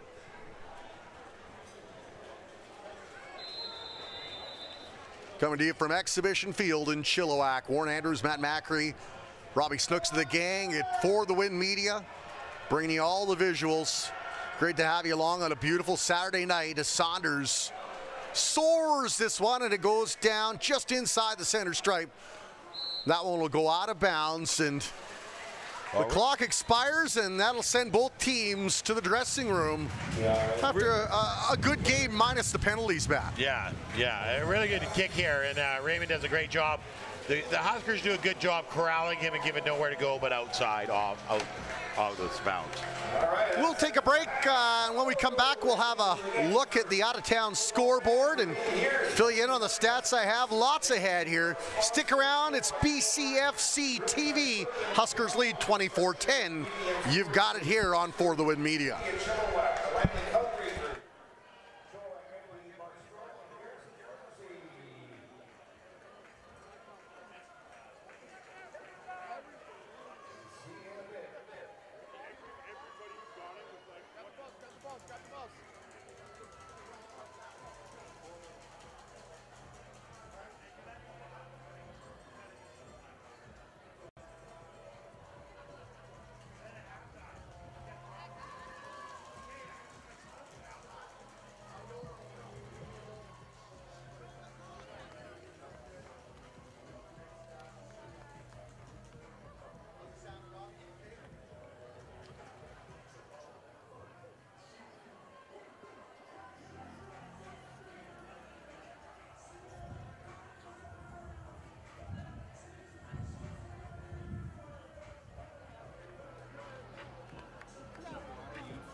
About wearing bright colors.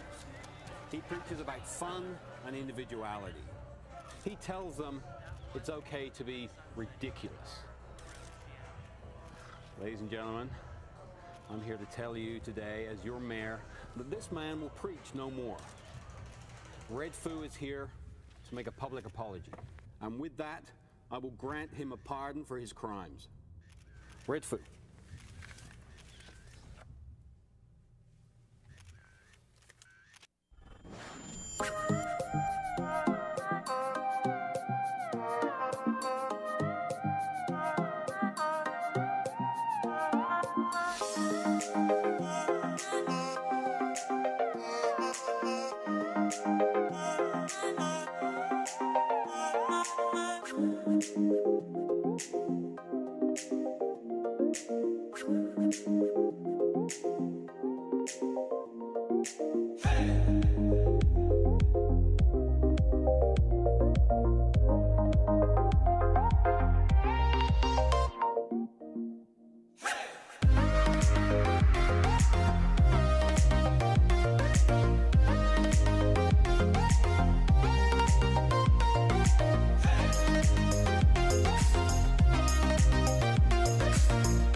This is your moment, this is your time to do what you've always wanted with your life. This is the end of everything you knew and the beginning of something true.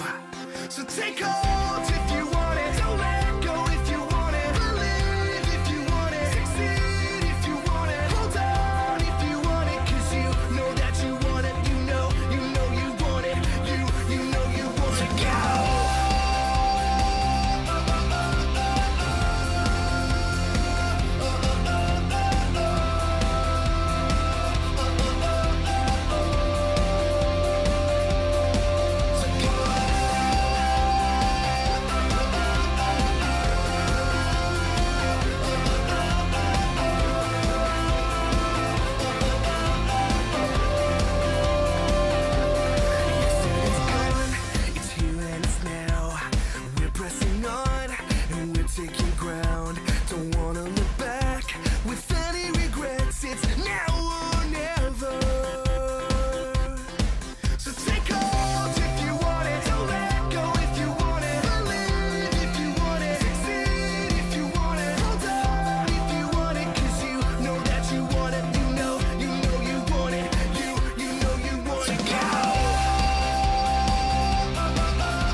right, as we see some highlights here. Wrapping things up as we're getting set under the lights at Exhibition Field. Ward Anders along with Matt Macri. A quick out-of-town scoreboard. Thanks to BCFC Media on Twitter. Sun rolling over the Rebels, 2 undefeated teams. Apple Bowl, never an easy place to play. They're up 23-2 after the first quarter. As for the Broncos, these Kamloops Broncos, I think, are for real. And they are beating the Raiders 21-10 in the third quarter. So could be a very good game when the Broncos come to town last home game. Yeah, I mean, the Broncos are the same. The Huskers and the Broncos have a lot in common in the sense that they're a young team that's been building for a few years. And when you get that consistency, you get that chemistry, and you start getting it figured out. You can see it happening with the Huskers. You can see it happening with the Broncos. Okanagan Sun are always a strong team to come out there. It's interesting that the Rebels are having a rough go at it today, because they're usually a lot more solid than that. On how bad does Shane Beatty want to beat his former team, the Okanagan Sun? Like, out of any game marked on the calendar, that one's a little extra special, I think. Okay, thank you. Love it. We got a number change. Who we got? Bentley Thomas wearing number 10 instead of 0. All right, well, we'll add that to the bingo card here. Well, we saw Bentley Thomas removed from the game earlier, and I wonder if it was because he was wearing the number 0 jersey. Maybe that's not allowed, but you would have thought that would have been caught long before game 4. Get to the first half stats brought to you by For the Win Media. Jansen 8 for 14, 159 yards and a touchdown. Wyke led all rushers, 13 rushes, 73 yards, 2 touchdowns. And Minocha led all receivers for the Huskers, 3 receptions, 84 yards. As Banks on the return looked one way, didn't like what he saw, cut up the middle instead, and then he's caught up at the 40, and that's where the Kodiaks will go to work. We ran a long distance to get 10 yards, that's for sure. He runs to the left, runs to the right, and runs back up the middle and picks up 10 yards on that. Oskowski for the Kodiaks, who's about to go to work, 7 of 13 in the first half, 84 yards. What hurt them was the running game. If you told everybody that rushed, 28 yards, and I bet you a good chunk of those came off the feet of Oskowski. Yes, yeah. Now what hurt the Huskers? Penalties, 13 penalties, 137 yards. Kodiak, 6 penalties for 61 yards. Score though, 24-10 in favor of the hosts in white and green. That's Oskowski now under center with the handoff. And he did not go far. Number 10, Keanu Brown. Just no room to run there. You got the big D-line, just shut it down. Jackson Saunders in there on the tackle again. He's been causing some havoc. You know, we talked about Fournette not being in the game and some people needing to step up, and Saunders answered the bell tonight. He has been just a force to be reckoned with out there. When we get another break and maybe an injury or something, I want to look back because I have a feeling the Huskers have not allowed a 100-yard rusher against them in 3 games. I'll confirm that in a minute. Oskowski, though, feels the heat, steps away from one. Oh, very slippery. Slides his way ahead.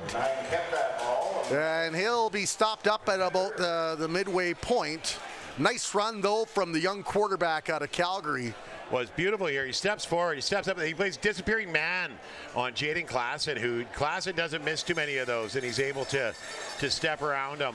And then it was number 10, Bentley Thomas, previously 0 on your scorecard, that was able to wrap him up and take him down. They got about a 12-yard run on that play. There's a handoff, Brown. Now there's a flag, and Brown had a nice step going.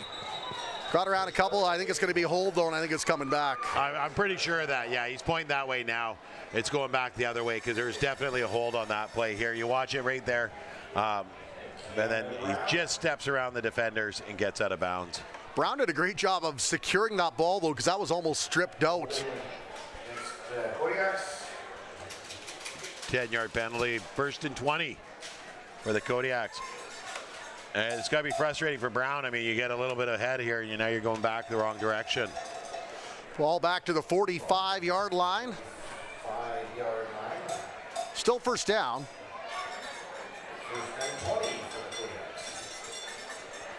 Let's hear it for your defense. Now, one thing with young quarterbacks, especially with a big arm, you find yourself trailing in a game. You find yourself having to make up a lot of yardage. Maybe you try to push things a little too much, rely on that big gun instead of chipping away at it like a veteran quarterback would. Yeah, 100%. 100%.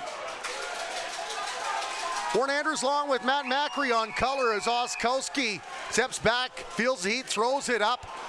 Almost a great catch. That one reminiscent of the New York Giants helmet catch there, except he didn't secure it. Well, and it was Brown here that goes for that. It looks like it's an attempt of a screen pass here. The blockers get on front of him, and then it's Klassen that sees it and makes the contact as Brown's catching that ball. No chance to secure that when you got Jaden Klassen hitting you like that. And he was trying to stare it off of number 51's helmet there, the offensive lineman looking to pancake someone down. Go second and long for these Kodiaks out of Prince George. Second road game for them, second time in the Valley. Oskowski sends it out wide, got the man, picked up at least half the way. Probably a gain of about 15 yards on the nice reception there. Yeah, close to it. Close to it. It was a really good job here, and I think it was number 19 who caught the ball. Evan Ingram there does a really good job and then moves the ball forward a bit here before he's finally taken down. 31 and 21, I think. That's 21's Gersit, and 31 is Henneberry. Plus a big third down. It looks like they're going to punt the ball away, will these Kodiaks, and try to win the battle for field position as Kay Mitchell. He's got a good, strong leg. Back to punt this from his own 48. Sends that one soaring high into the night sky, and that one goes out of bounds. Directly out of bounds, too. Rolock didn't have a chance on it. Now, you don't want to kick to Rolock because he can make you pay. You kick that ball directly to him, and he's going to make it hurt. But that one there, it was straight out of bounds. And it's going to they're going to get it on the 22-yard line, I do believe. We see big Josh Jansen making his way onto the field. As I mentioned, a pretty decent first half, 8 of 14, 159 yards, got the touchdown. Reese Wyke, though, 2 touchdowns on 13 carries. What a game he's having for himself. Yeah, he is. I mean, he's just phenomenal.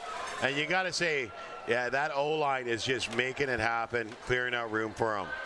Little love for the offensive line there. Some signs for Dylan Lepka out of Chestermere, which is near Calgary. Former Chestermere Laker. Pass in and out of the intended target, number 87, Luke Rodriguez. I noticed that Isaiah Latanner, number 95, hasn't been out there for a while. I'm trying to see him now after the half, and he's still not on the field. So I'm not 100% sure if he's hurt or not back out there. But that's a big loss if he is hurt. They'll bring up second and 10 from the 21-yard line inside Valley territory. Jansen rolls out right and launches up high. That one floats right into the hands of Rodriguez. From his back, he makes a snag like Spider-Man. And it's a first down, Huskers. And you love the brakes here. He hammers on the brakes, turns around, and lets the ball fall into him. Beautiful throw by Jansen. Rodriguez is burning down the field, stops, turns around, finds it quickly, and is able to bring it in. So the ball all the way inside Kodiak's territory to the 51. What a pass that was. Huge catch for Rodriguez. 40 yards on the reception for Luke Rodriguez. He's having a good game.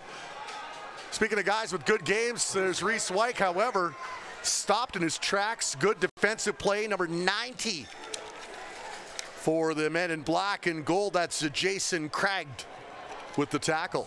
Craig's made some good plays today, and that was a really good one. And he comes underneath a blocker. I don't think White saw him coming when he hit the hole, but Craig was waiting for him. It's just inside the door of the tunnel. Huskers with under 10 minutes to go here in the third quarter. As Coronado lines up to the near hash. Pressure from the Kodiaks. Craig Looked to get his man, couldn't find it. Jansen wide open. Pass and reception to the big man. 48, Jesse Huff. Jesse Huff typically plays like a tight end blocker type position there. And here he releases and gets down the field. And Jansen sees him and drops the ball down to him. Not enough for the first down, however, a nice play for the big guy.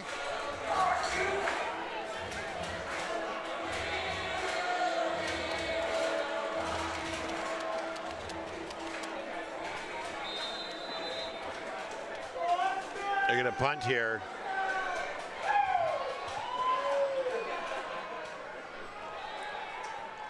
They're going to fake again.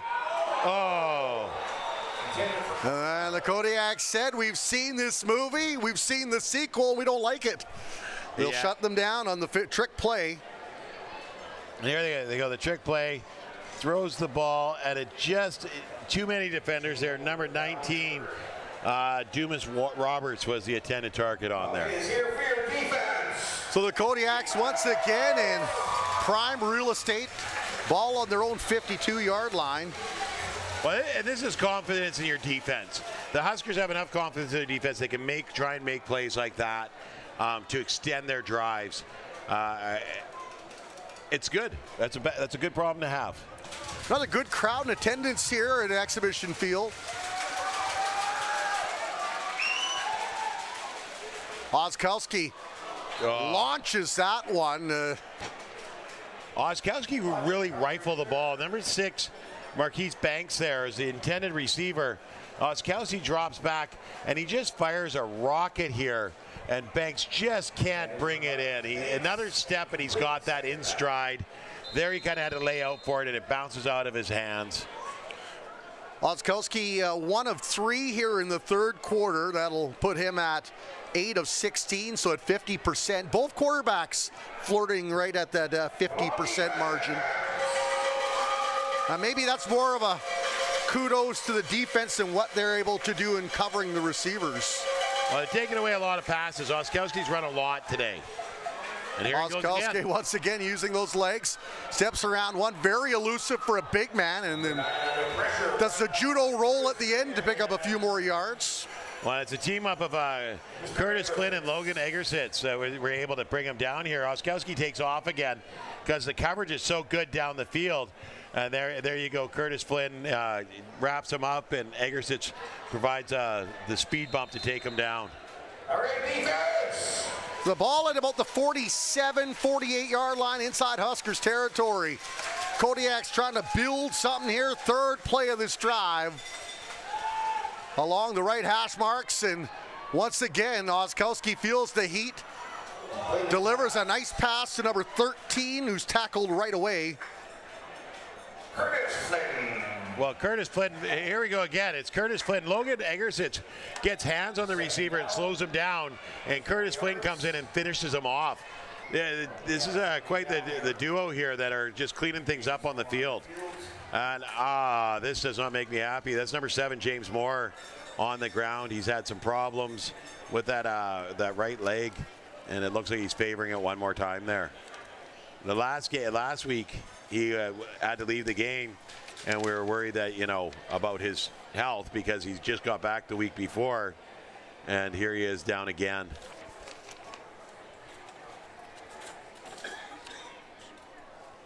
Oh, there's Isaiah Latander helping James Moore up off the ground. So good to see that Isaiah Latander's not hurt.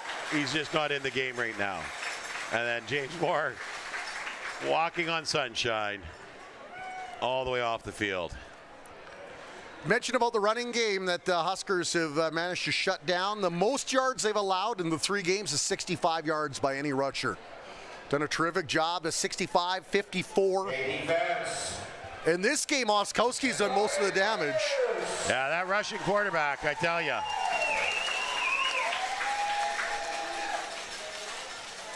Oskowski, 38-yard line, and he's picked.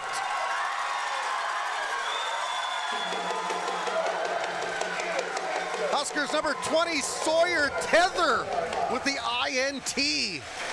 Well, it looked like the receiver fell down, And let's take a look at here. There's the throw. The receiver falls down, and Tether's the only one there. He right to him. It was like they're playing catch. And at number 3, Matthew Watson is able to bring him down before he does too much damage. Wow. The defense really stepped up there, Matt. Who am I kidding? That was enough damage. That was a beautiful, beautiful interception there. This will be the last home game for the Huskers in a while, and then they're on the road, I think, for their next 4. They got 2 buys, 4 road games before they're home for the last 2 games of the season. Back in October, so Jansen waited for the pressure, threw it. Could it be roughing the passer? We'll see. Yeah, I think that's going to be a roughing the passer call right there.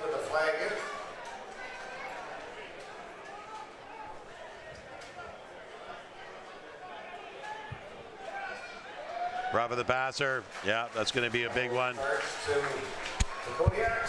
I mean, you know, they stopped the pass being made. There we go. There he tosses the ball, and then he's hit long after the fact there. And you can see him get up off the ground going, what's going on, man? I threw the ball. No one's supposed to hit me there. At least he didn't clap. Yeah, exactly. Exactly. You don't get up clapping on those. You just, you know, you look at the ref and say, thank you, sir. All right, Huskers fans. The Huskers, the nice turn there, ball down to the 46-yard line. Steve Locke on the PA, revving up the crowd. Now Jansen looks to do the same from the gun. 3 receivers to the right side, goes to the left instead. Reeks White now, hurdles his man, brings the crowd to his feet. But he's dropped down just shy of the first down. That was beautiful. And you love this. They roll right, and he turns around and he throws back to his left. A little dump down screen to White. White leaps over Raymond one-on-one. And then he takes off, wrapped up by number 31, who is... Second of a yard. I don't see a 30. There's no 31 on here either, so. We only got the one change. Yeah. 9-yard pickup, 8.5 to 9 yards depending on the spot. Jansen looking to keep this drive alive, started by the big penalty on roughing the passer. There's the give to White, plows ahead. He's got the first down, and the Huskers continue to roll here in the third quarter. Well, I think, you know, when you want 2 yards on this team, you give it to White. There's another flag on the play, though. Got low and squared those shoulders. You always talk about that, Matt. That's what a running back needs to do on those short yardage plays.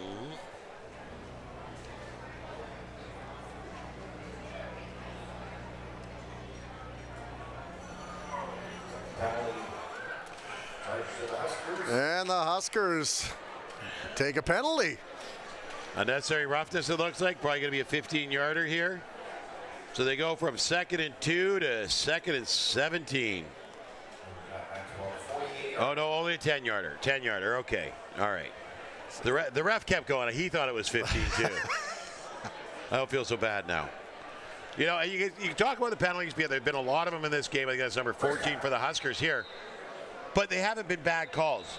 No, I don't blame the officials. No. They've been earned penalties, and I think the officials hate the fact that they got to pick their laundry up so often in this game, too.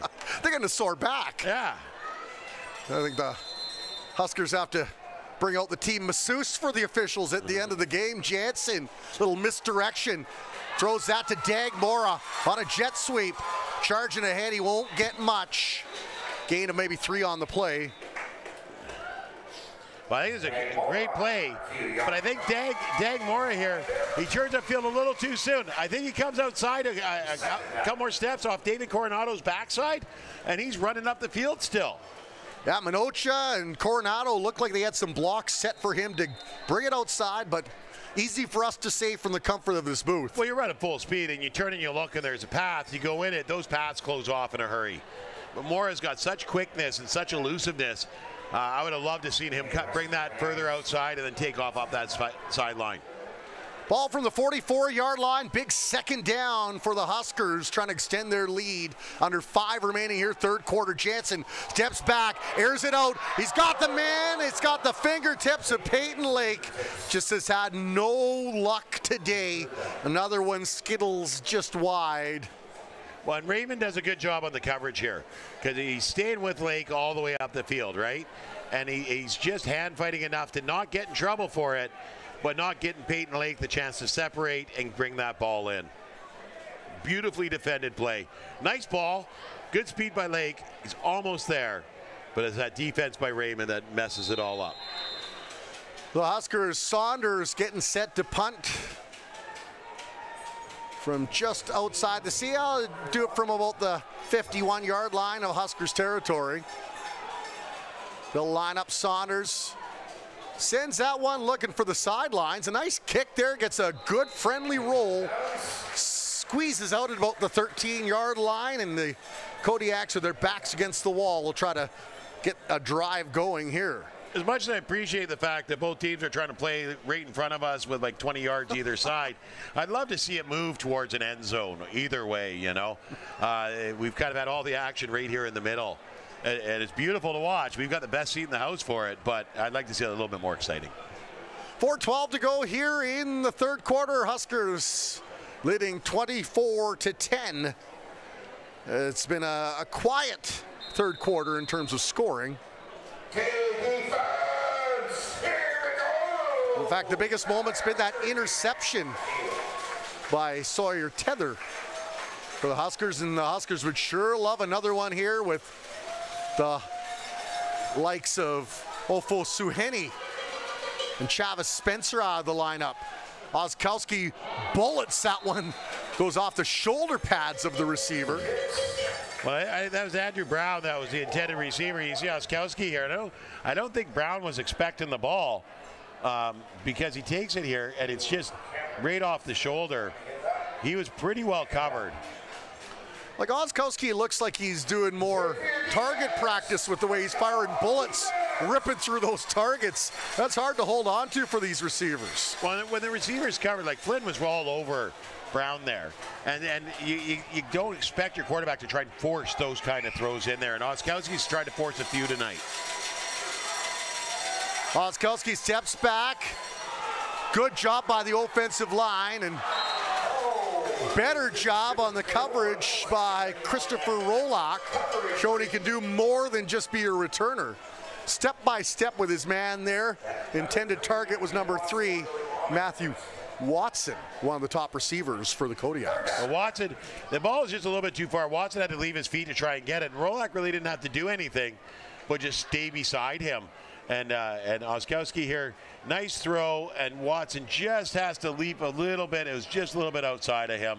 I think if he faded off a bit, it probably would have dropped right in the breadbasket. Well, on the Huskers really only brought a 3-man rush, it looked like, on that play. Kind of dropped another man back, will prevent defense. 3:20 to go now here in the third quarter. Huskers up by 14. And Kay Mitchell scrapes it off the turf and sends a line drive down to about the 48-yard line. Huskers bring the ball up to the 40. 8-yard return, a good field position for Josh Jansen to go to work. Well, Minoche here plays it off the double hop and just powers forward. He comes flying through. He tries to sneak through those two defenders. We got number 36 and number 27. Coulter Cannon and Nicholas Tremblay are able to squeeze him there and bring him down. Reminder, this is the first of a back-to-back with these two teams. The only thing that'll change will be the location at Massage Place in Prince George next Saturday. You want to be there if you live in Prince George, or if you're from Chilliwack and you want to make the nice trek up to cheer on your team. You can always watch it on BCFC TV. Hand off to Wyke. Spins around one tackle, still trying to use those legs to plow ahead, then got back to the line of contact and not much further. Well, the Kodiaks have really picked up on how to stop Wyke here. You got to get some bodies in front of him to slow him down, hold on to his jersey from behind, and then just start hammering on him. You know, if you're not going to tackle the legs, I guess that's plan B. Still on the 40-yard line. Well, one of the things we saw last week is you got the big linebacker for the Rams there. Claret? Cade. I wasn't there. I don't know. Cool. whoever he is. Big, one of the strongest men I've ever seen playing in the BCFC. Got a hold of White from the back jersey, went to pull him down. White almost went to a knee, pulled back out of it, and took off for extra yards. White made the reception, but it's coming back as the Huskers, I think, had jumped the gun. I think so too. I think both sides might have been offside here. Be interesting what the call is. Receivers were in motion, but a little too soon. White with a nice reception, but yeah, it's coming back the other way. So the Kodiaks still in this one, just down 2 scores. Minute 46 to go in the third quarter. Huskers fighting the injury bug with a number of key players out, and a few more have been added to the list since then. You have to wonder, in this third quarter, White -1 on 3 carries, if the loss of Latanders made a big difference. Oh, huge difference. A huge difference. Latander's been ripping holes open left, right, and center all season, and he was doing it earlier in the game, and White was running with impunity. Now, it's getting a bit tougher for him to find yardage out there. The other thing is the Kodiaks are going to adjust. You've got a well-coached team over there, and they're going to make the adjustments and come in and close the holes here. So I guess it was a holding call. Now you've got a couple of Grey Cup champions. No, it was an offside. Okay. A little bit of confusion there. So it wasn't offside. At first it looked like it was declined. Then they're going to accept it. So now it's back at 2nd and 15. You've got Coach Raymond, the head coach, played for the Stampeders, as did Coach Pope, who also played for the Stampeders. Won some Grey Cups with them. Jansen steps back, slings that, looking for the intended target, but that one short hopped on the way. Well, now you get out Aiden Saunders in that magic boot of his and see if he can put it down in the... This is going to be quite the field goal attempt. You're looking at about 55 yards if he's going to go for it. I'm thinking I think he's punting here. I don't think he's going for it. Yeah, he's not going to go for it. He's going to try and bury this down in the end, but on the 1 or 2 yard line. It'd be crazy. And I see they got an onside guy. Oh no, moving up. Saunders with a nice kick into the night sky, down at about the 25.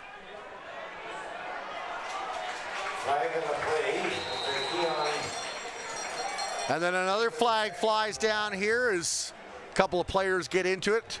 48 for the Kodiaks against 31 of the Huskers. Well, there you go. And Hannaberry against Craig. It looked like there was a block in the back on the initial tackle there. And then Hannaberry and Craig, couldn't see what was happening there. I was watching where they're down by the ball. But, it's a face mask. You see the hand comes up of Raymond there onto the face mask of number 77, Chase Lewins.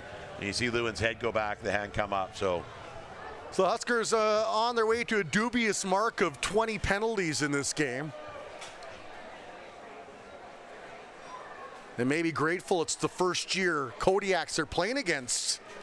Yeah. If you do this against the Okanagan Sun, it might not be quite as pleasing of a scoreline. You're not going to be leading the game, that's for sure. So let's see if we can figure out.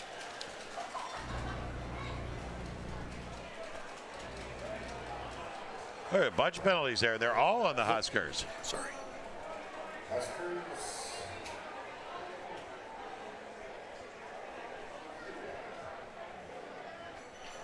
So it looked like there's a block in the back and offside.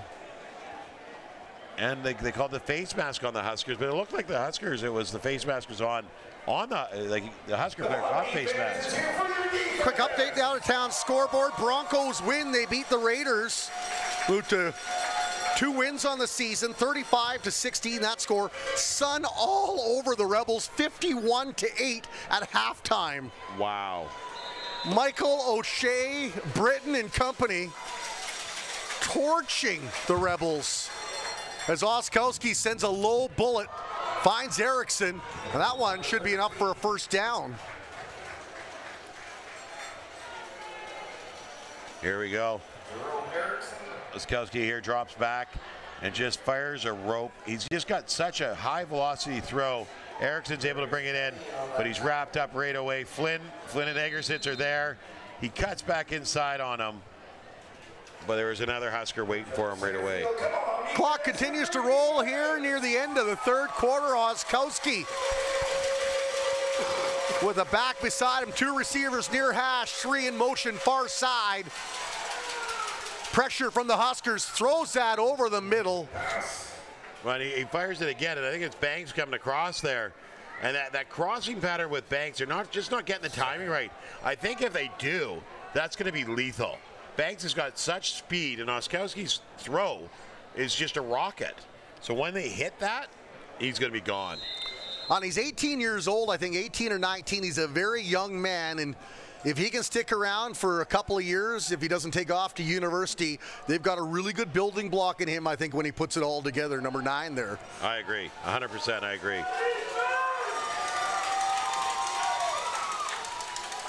He looks left, throws it long, and once again, well, Curtis Flynn flexes the gun, but nothing doing. Well, number 7, James Moore, is back, and he threw the distraction there on Oskowski, and as he went to step away from Moore, Curtis Flint came in and cleaned house. Those two have done a nice job inside today. Let's hear it for your defense, folks. Well, we talked about the 5 injured players that are out, that you know, somebody needed to step up. And Curtis Flint, I mean, you've seen him in each game, but tonight he really said, I'm here. Tonight he's just been in on every play. And the other one is number 21, Logan Egersitz. He's been right around the ball all night too, and it's like him and Flynn are coming at each other like magnets. Coaches always talk about somebody is out. That's just an opportunity for somebody else that wants to grab it. There's a punt, and that one will bounce, a high bounce scooped up by Dylan Minocha, who puts on the Jets, makes his way around the left side. His tempers continue to flare on the blocking side. When Minocha does a great job here of just getting the ball and running forward. He's running diagonally towards the sideline and running down the line that's available to him and picks up some really good yardage there. He's got such speed once he gets going. That'll be the end of the third quarter as the Huskers continue to hold on to the 24-10 lead here on BCFC TV. That was a whole quarter in the middle of the field. We didn't move too far out of it either way. Made it easy to call. We didn't have far to look, did we? Even on the one punt that looked like it was going to go down like around the 10-yard line, there was 40 yards in penalties that brought it up to the middle of the field. We're having a good time here in the booth. They're having a good time here in the stands as the DJ pumping up the music, trying to get this crowd pumped up as the Huskers up by a pair of majors, and they have the ball back in pretty good field position, sitting at about the 47-yard line is where they'll get things underway here to start the fourth quarter. Well, it looks like the referees are having a conversation over in the middle of the field. The whole Kodiak team's there. So number 64, Raiden Sanderson, wanders over there and is like, hey, I want to be part of this talk too. If they're listening in, I'm listening in. He's relaying it in Morse code by tapping the turf to his coaches.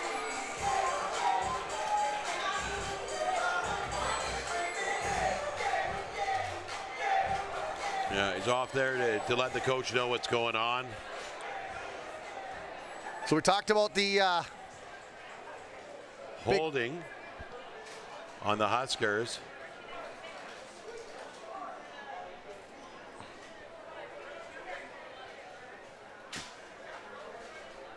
Penalties really have been a big story in this game for the Huskers. Despite leading 24-10, there's a lot to clean up before they go into their next game in Prince George against these same Kodiaks. So the Huskers have a 4-game road trip. We talked about that. They're in Prince George next week. In September, they'll take on Langley, Nanaimo, and Kelowna. Boy, that's going to be a tough one. End of the road trip in the Apple Bowl, Matt. Yeah, and that's the thing is, the way there's real front heavy schedule. They play 3 out of 4 at home. Then they go for 4 on the road with 2 byes in there as well. But they come home for the 2 last games. So I mean, for the playoffs, for the standings, this is kind of beneficial to the Huskers because they have those 2 home games where they're going to feel comfortable and eager to play to solidify their spot in the playoffs. Now, those games won't be easy. The 2 games in October, the West Shore Rebels and the much improved Kamloops Broncos. So I don't know if there is a gimme this year. I don't think there really is. Even these Kodiaks seem to improve each and every week. Well, at this level, you can't expect any game to be a gimme. I mean, you've got to come out and work hard because the guys on the other side of the field are going to bust their butts. Whether they come up winners or losers, everybody's got to work as hard as they can.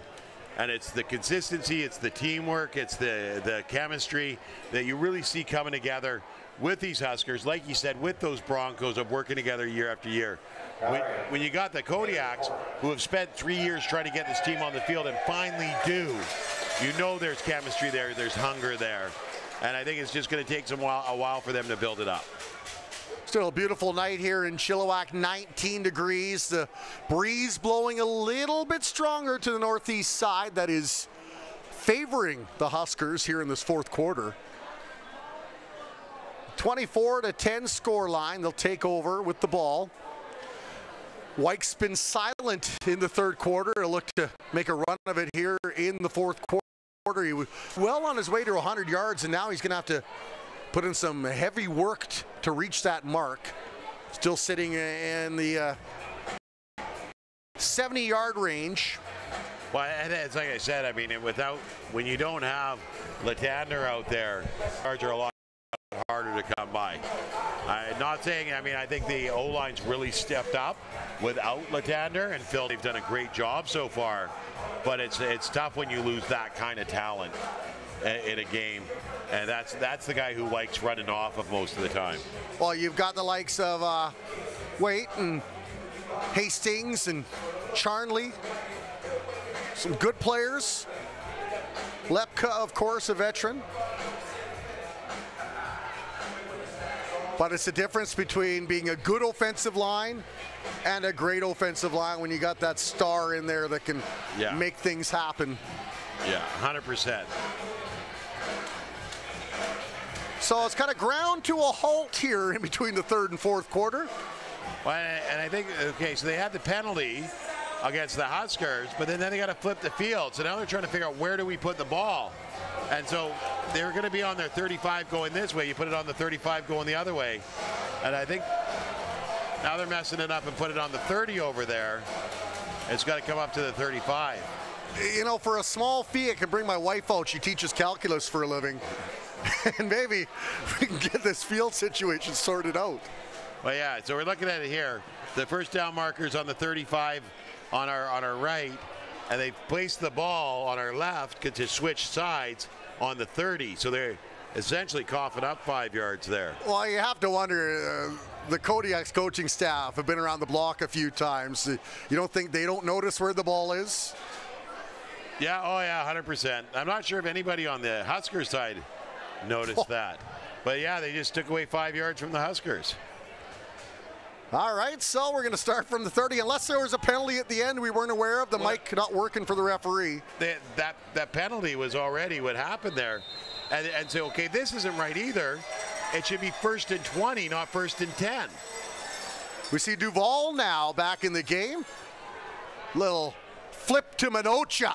Makes his way over the left side between the hash marks, and he will pick up a first down and then some. And bad news for the Kodiaks is there's a man in discomfort. Well, now he's waving the flag that it's the end of the quarter, but it was already the end of the quarter.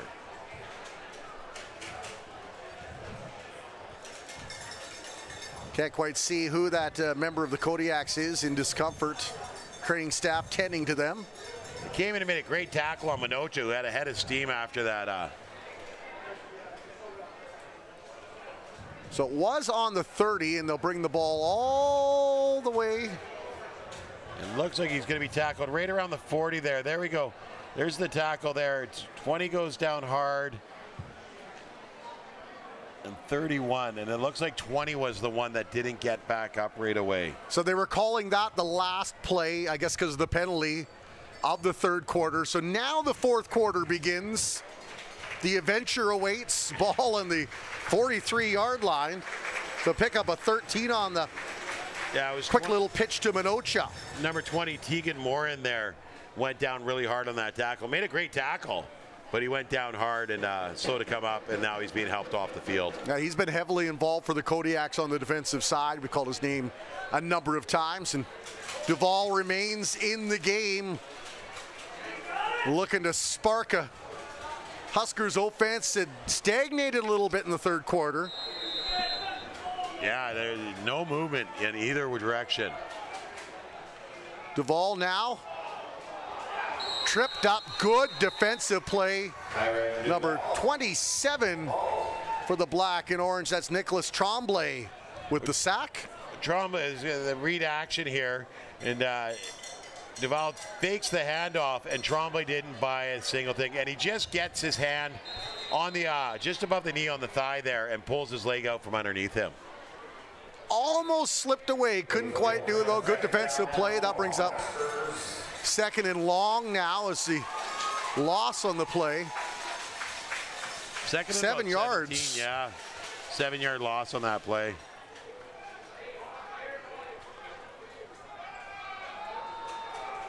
Duval from the 46. Couldn't step around two. Back-to-back sacks for the Kodiaks. What? Duval's not getting up very quick over there. He got just hammered from behind. You watch here. He's looking downfield. He's about to wind up, and number 27 again from behind and hammers him.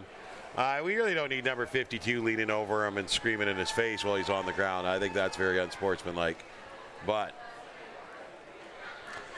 Duval in some discomfort. Minocha coming to check in on his teammate, and back-to-back sacks for Tremblay. And in fact, the Huskers had only allowed 2 sacks coming into this game in the first 3 games. Yeah. And then 2 on 2 straight plays. Well, and Duval here has got to get rid of the ball quicker. He gets around to the outside there. He's looking downfield, and either got to run or you got to throw a lot quicker than that. And yeah, he came down hard from behind onto his front, and he looks like he's holding either his wrist or his ribs. It's taken from how long it's taken him to kind of sit up straight. I'd go with the latter of the ribs there, two, yeah. Unfortunately, and you hate to see that. And he's such a spark plug too. I mean, he just didn't have an opportunity. That run 27 got that hand across, and this one here, just no one was open. The coverage downfield was so strong, and yeah, he looks like he's holding his ribs there. So the Huskers looking to stay unbeaten at home. They are 2-0 on the season, 31-5 winners against Prince George in game 1, 14-7 against the Rams in a game you saw last week on BC FC TV. Did lose to West Shore on the road 17-38. As for the Kodiaks, 0-1 on the road, losing 5-31. Lost at home 20-35 to Counts, had the bye in between.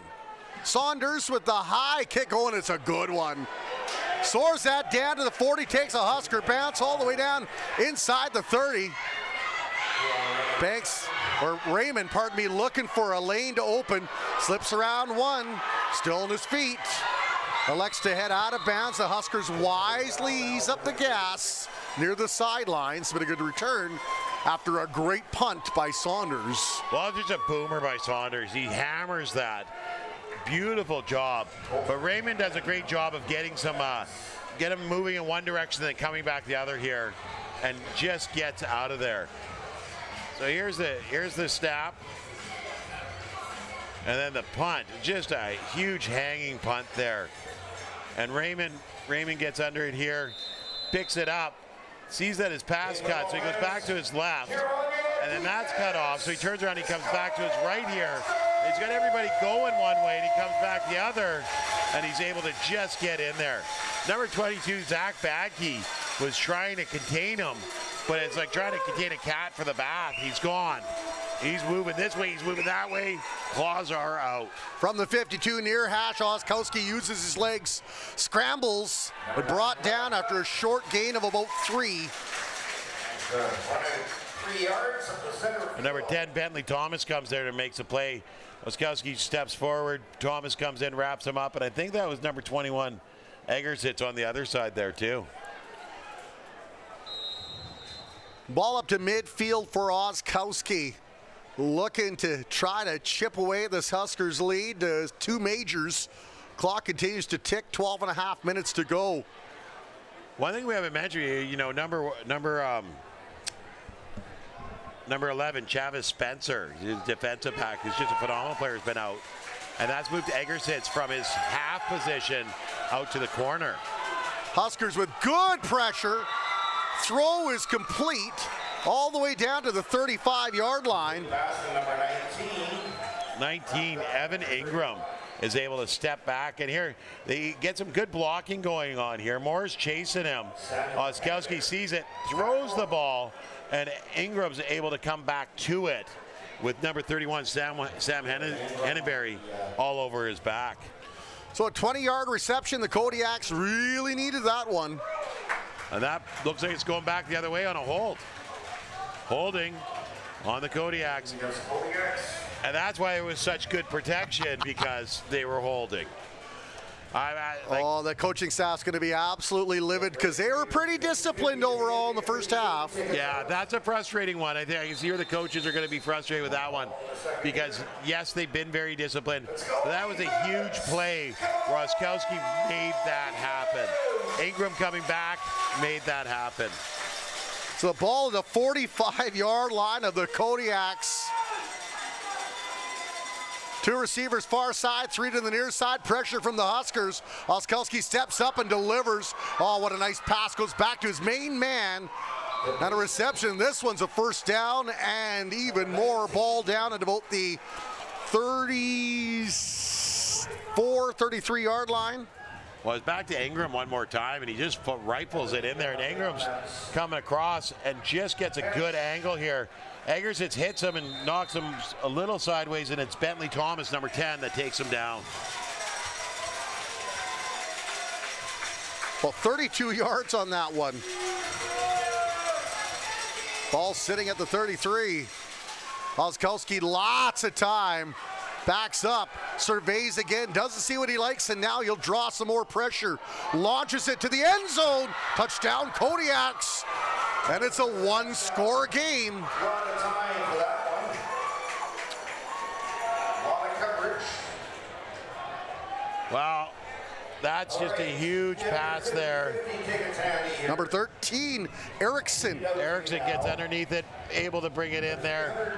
Beautiful pass, beautiful catch. 0, 2, 4. And I don't think it's in the end zone, is it? Is it just short? Yeah. Oh, is it just short? 4-yard line. 0, 2, 4. I was watching, and I missed the pass and the catch because I was watching the block going on here, and the Kodiak player got a hold of the Husker jersey and tackled him and rolled over and laid on top of him. And I mean, it's that thin yellow line. No, it is a touchdown, and they're kicking it through. Yeah. There we go. I was going to say, I feel awfully foolish calling that Kodiak touchdown. I wasn't sure there. I was watching, like I said, I was watching the wrestling match going back over at the other end here. 24-17 now the score. Boy, we're in for a barn burner to end this game. Still 10:59, and the pendulum swinging a little bit towards the Kodiaks here in the second half. Well, you had 3 big plays there. One gets called back. The first one gets called back for a hold, and the next one's another big play, and then a third big play. I mean, if they're seeing something here that Oskowski's can air it out so easily, the Huskers got to respond to that. They've got to change up what they're doing because they can't be giving up those big plays. We haven't seen too many blitzes on Oskowski. Maybe it's because he is elusive, I'm not sure, but we haven't seen a whole lot of 6 or 7-man rushes on him trying to stunt him in the backfield. No, you've seen 4-man rushes definitely, and you throw in the 5th man with Curtis Flynn or Jaden Klassen coming flying in there. But you haven't seen him sending both of them at the same time. It's been one or the other. Rolak has returned a kick for a touchdown. I believe it was a punt against the West Shore Rebels when he won Special Teams Player of the Week. He's back to receive along with Minocha. Brown with the kick, and that one will go to the aforementioned Rolick. And Rolick now galloping ahead, steps around 1, steps around 2. It's Rolick to the 30, to the 20, taken down inside the 10. Unbelievable run by Rolack. And here's the thing. Rolack saw the seam and hit the afterburners. He was gone. Right here. Big boot. Nice big kick. Rolack gets there, gets the ball, and he sees that seam right there, and he's just running through it. Some good blocks. Bounces on one defender. Second defender can't catch him. Grabs onto his shirt and slows him down a little bit. But it's number 3 who's able to bring him down on the sideline, which is Matthew Watson. And then Matthew Watson's having a hard time getting back up here. And I think they got the trainers over to see him. It looked like he grabbed the inside of his leg, and I don't know if maybe he got a groin pull there on the run after him, but he did not give up. So it looks like the ball's actually on about, I think, the 12-yard line, if my eyes are correct, which I wouldn't bet the house on by any stretch, but I'd throw some money on that. That looks about the 12-yard line to me. There's big number 95, Isaiah Latander. I wish the team's wishing he'd be back out on the field, that's for sure. Both teams suffering some injuries in this hard-hitting game here, and the Huskers absolutely needed a spark, and they got one from Rolack. Let's see if they can cash in here. 2 touchdowns for Reese Wyke in the game. 1 touchdown to Coronado from Josh Jansen early in the first quarter. As you see, Bob Reese, he's either talking or chewing on a pen. I can't quite tell. Nerves setting in here. Brian, a little bit of both. A little bit of both. I mean, yeah, they score here and they're starting to put the game away. You know, the Kodiaks fought their way back in with that last score on the ensuing kickoff, take it back to the 12-yard line. Now the Huskers got to start putting some nails in this. Watson's still on the ground. I'm hoping he gets back up here. He's had a great game. He's played some really good ball tonight, and that effort to get back there and run down Rolack was phenomenal. And the fans cheer as he slowly and gingerly makes his way to his feet, aided by the trainers. And they're going to just take him right off the field. And they got a pickup truck backing up there. I don't know if it's something where he's going to get right into the truck and go off to get looked at. Mom and Dad, we hope he's okay. He's played phenomenally this game. And I mean, he's got a great first name. He's just such. It's awesome. But here he's going back down again, and I hope he's okay. You hate to see it. No, you really do. Yeah. And they're going to slowly sit him down and maybe wait for a little extra help to make their way as the football game will roll on, as it often does. Back to order.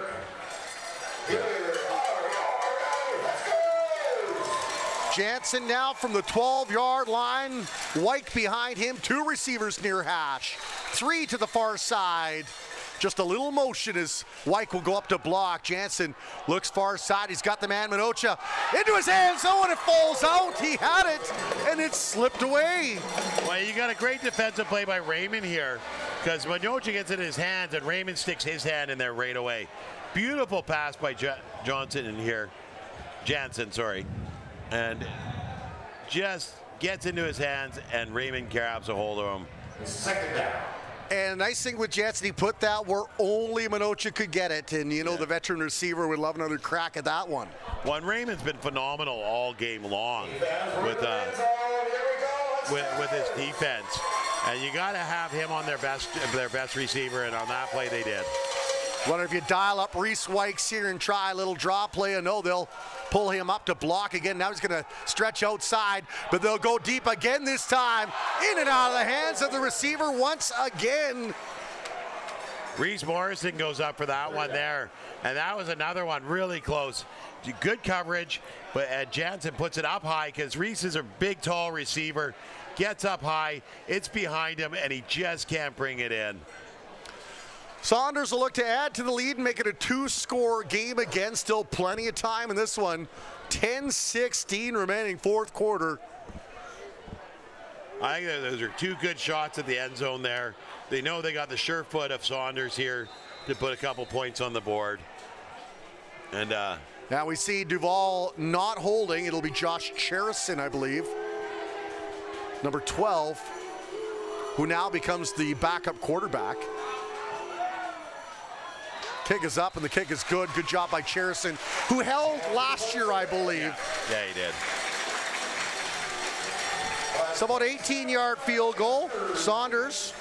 More importantly, Huskers regain a double-digit lead, 27-17. Yeah, I'm sure Coach Reese would have liked to have 7 on the board. They took 2 really good shots at the end zone there. And I mean, Jansen's got to be, he hits him in the hands twice, and it doesn't come in. Great defense on both plays, though. I'm really impressed with the defensive backs of these Kodiaks. They've been playing some really good defense today.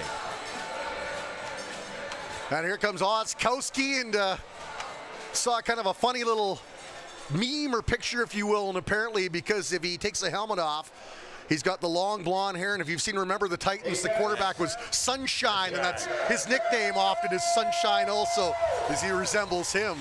He'll look to bring some sunshine to the Kodiak fans here, as he'll take the ball from the 35-yard line is where he'll go to work. Movement at the line, a hole opens up, and then it closes quickly as he's gang tackled. Not much of a gain, maybe a gain of 2 on the play. Yeah, he ran sideways more than forward here. He's just kind of sliding down the line before he's wrapped up there, and it looks like it's number 5, Curtis Flynn, that gets a hold of the ankle and just doesn't let go. So Keanu Brown picks up 2. Oh, whoa, the Matrix. Yeah. 2 yards. We're pretty sure we know who he's named after, but his name. Well, I know he looks young, but I don't think he looks young enough to play junior football. Exactly. He is Canadian, though. He'd fall into that rule. Here we go. Receivers in motion. Oskowski looks, and he's taken down. Big play by the Husker defense. Well, number 42 is Darius Kelly, and then he gets in here too, but it's a big push by the D-line, and they just shove everybody backwards. And Oskowski goes to step up. There's no room for it. James Moore pushed his own blocker into Oskowski to knock him down. And watch it from this angle here. You see, he's like, okay, I'm going to step forward, and Moore just uses the blocker as a ram. Takes him down. You don't see that often, do you? No, not at all. And I think Oskowski thought he... And more laundry on the field this time against Prince George. There's definitely a hold or 2 there, but...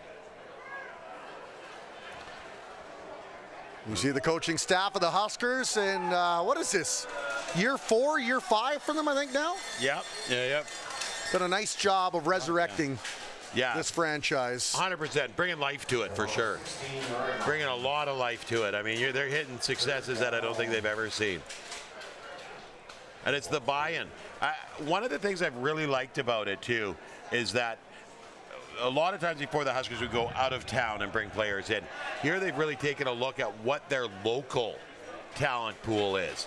The Jaden Klassens, the Josh Jansens, the Kelly brothers, Flynn. Minocha, who's an Abbotsford guy, I think. Laura, right? Eggersitz.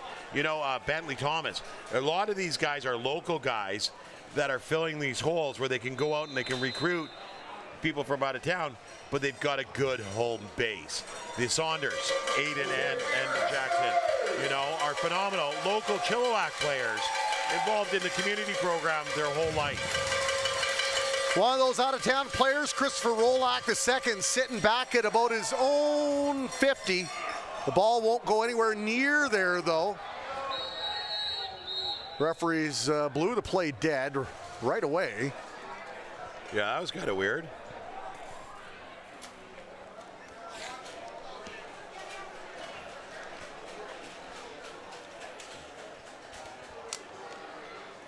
Another penalty against Kodiaks, it looks like. Yeah, I'm not sure why they blew it dead so quick there, but now the Huskers going to have really good field position. Jansen does not mind what the reason is. He just wants another chance to put this in the end zone. Good defensive stand. And so when they harvest the homegrown talent, they get the best of the best around here, right? But they also get the community support, and that's huge. Because how many games have we called where the stands are barely a quarter full? And here we're packed tonight. Jansen with the screen to Rodriguez, slips around to tackle. There's a flag going. I wonder if that's going to be an illegal block.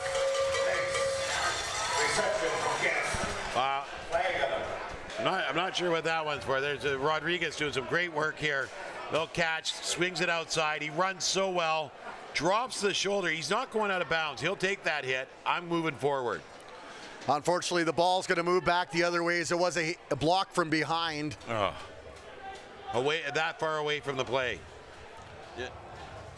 And once again, we're talking about discipline penalties here. Nothing to do about the game of football, just discipline penalties. Ball all the way back now to about the 43-yard line of the Kodiaks. 7:40 to go. It is a 27-17 lead for the Valley Huskers here in Chilliwack on a Saturday night. Minocha in motion. Jansen takes the snap, steps back. Lots of time, throws it up high, looking for his man, in and out of the arms of Minocha. Well, and a little bit of the Huskers, I like this play here. They run Minocha and Mora down the line and crisscross them, and they get Minocha almost open there, but just can't get it. Ball's a little bit behind him. He has to turn back to it and just can't get to it. Great coverage by number 33, Carson Flynn, on that play there. So Jansen 0 for 3 throwing here in this fourth quarter. Would love to make a completion here. Did make the completion, but it got wiped out by the penalty. It's a little bad luck there. They'll stack 4 on the far side, and that's where White will go to work. Picks up 1, maybe 2, not much more. Was number 27, Nicholas Tremblay, and we've called his name a couple of times. He's done some good work today, and he comes down here. White gets the ball. He's got some blocking to the outside, and Tremblay gets off his block, slides down the body, and no, it was 42. 42. Actually. Tremblay just helped him. We don't have a name for 42. The unknown lineman. The unknown lineman's been very. I'd say making a name for himself, but we don't know what that name is. Yeah, 42 and 31. I mean, you guys, they both played great games today, but without their names on the roster, we can't give them the props they deserve. There's going to be an offside. I think a Kodiak's offside. This might extend the drive, although they had quite a bit of real estate to make up, so it's just going to mean they're punting a little bit closer in. Third and 17. Now it's just going to be 3rd and 12. So it's not. Although the ball, the ball's out at about the 12-yard line. Do you keep it? That's pretty deep. Oh yeah. Decision time. Decline the penalty. Make him start way back. Did that. Good, hey, good call, Warren. Occasionally I'm right. Don't ask my wife. Even the blind squirrel gets the nut once in a while.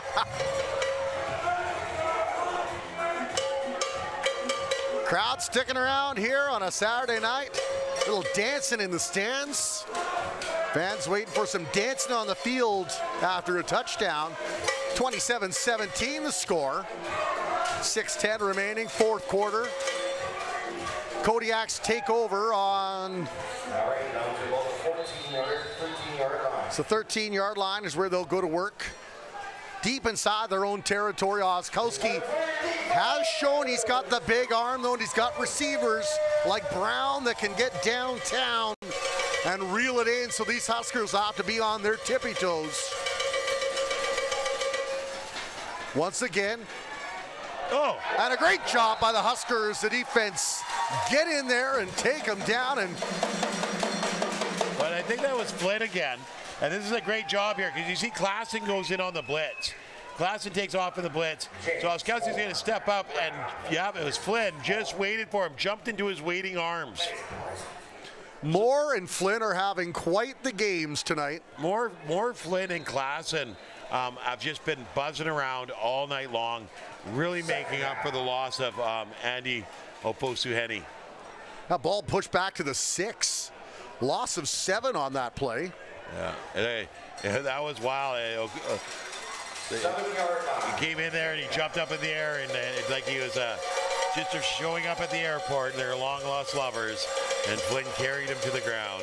Except a little more violent, I would think, as the ball thrown out to the flat. In and out of the hands of the receiver. There are some relatives I would like to greet that way, but 4:51 to go here in the fourth quarter. Andy Banzel here. Good pass. It was there. And he looked like he wanted to turn up field before the ball was actually in his hands. And he's a really good player. I watched him play. He's a Prince George guy, and I've seen him play before. He's usually got a lot surer hands than that. That's kind of neat over the years, doing the Border Bowls and whatnot. We've had a chance, the Star Bowl way back in the day with Phil Potts. You get a chance to see some of these northern guys, and now what a dream for them that they don't have to go to another location to play junior football. They can play within their own region. Well, the thing is, too, it's like we've both done the high school provincials in the Dome. And the Polars always have a team in that tournament. Always. Whether at grade 8 to grade 12, they've got a team. Kelowna is another one that always has somebody up there. So when you see these players, you recognize these names because you're calling them year after year. Ball picked up at the 35, and Rolak will not have a monster return this time. Great punt first off. Got it high up in the air, gave his kick return team tons of time to get down there. And then you got Rolak gets the ball here, and he's going to the outside. And who comes flying in here? Number 11. That's Nathan Stokes again. Oh. Who was kicking there? Because it looked like 17, who's been the kick on the sideline. Kay Mitchell was still on the sideline. It may have been 86, which is kicker, also a receiver. Yeah. Because I was expecting Kay Mitchell, but I saw him without his helmet on the sideline at the end of that play. Ball spotted at about the 33, handoff to White, plows ahead, churns those legs, and he'll pick up 2 or 3 yards. But more clock ticking as we're under 4 minutes now. Oh, huge! That's a huge factor in this game. They want to keep the play. They want to keep the play going. Kill this clock. They got a 10-point lead, which should suffice. But Canadian rules football, man. You never know. It's an adventure, isn't it? Till the final whistle blows. Another score would go a long ways to easing some anxiety in the stands and on that Huskers sidelines. Yeah. Kodiaks have to be pretty pleased. They've stuck in this game all game long. Jansen airs it out. He's got the man open. He's got the catch. He's in the end zone. Oh, he's brought out just before the end zone. I stopped myself from saying it a second before I was going to. I thought he was in there. As number 3, Dag Mora goes up here for this catch. A beautiful throw by Jansen. And Mora beats the defender, brings it in. At the 1 yard line. I don't know about that. That was close, because it looked like he stepped inbounds on the one side and over the cone, but. Well, nonetheless, about a 30-yard reception. Yes. Beautiful throw and catch. And Dag Mora, I've watched him for years do that with the community club and then with the WJ Mowat, and now here with the Huskers. He is just a spark plug of a player. They give it to White, and maybe he's got his hat trick. Oh! Touchdown, Huskers! Reese White was not being denied. He was going into that end zone if he had to go through somebody. Beautiful job here. A quick little handoff to him, and he runs down the line, gets his head of steam, lowers his shoulder, and he moves bodies. The Reese White Moving Company has arrived. His biggest gain in the fourth quarter has been 2 yards, yet he's got 3 touchdowns on the day. It's on about 75 yards, so not a bad evening of work for the kid out of Winnipeg. There you go. Coronado counting them up. Kick is up.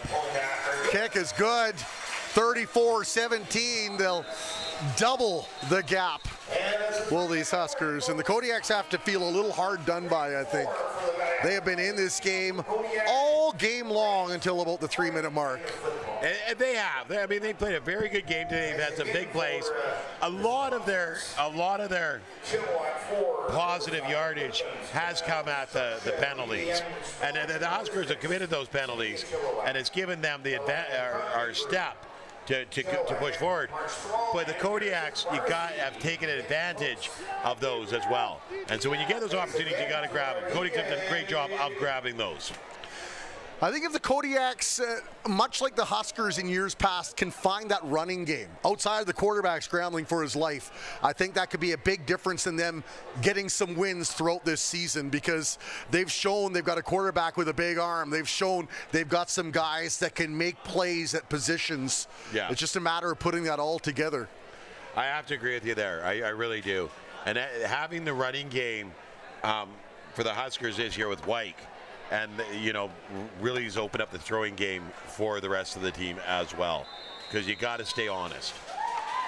Here's Saunders now to kick off with 2:56.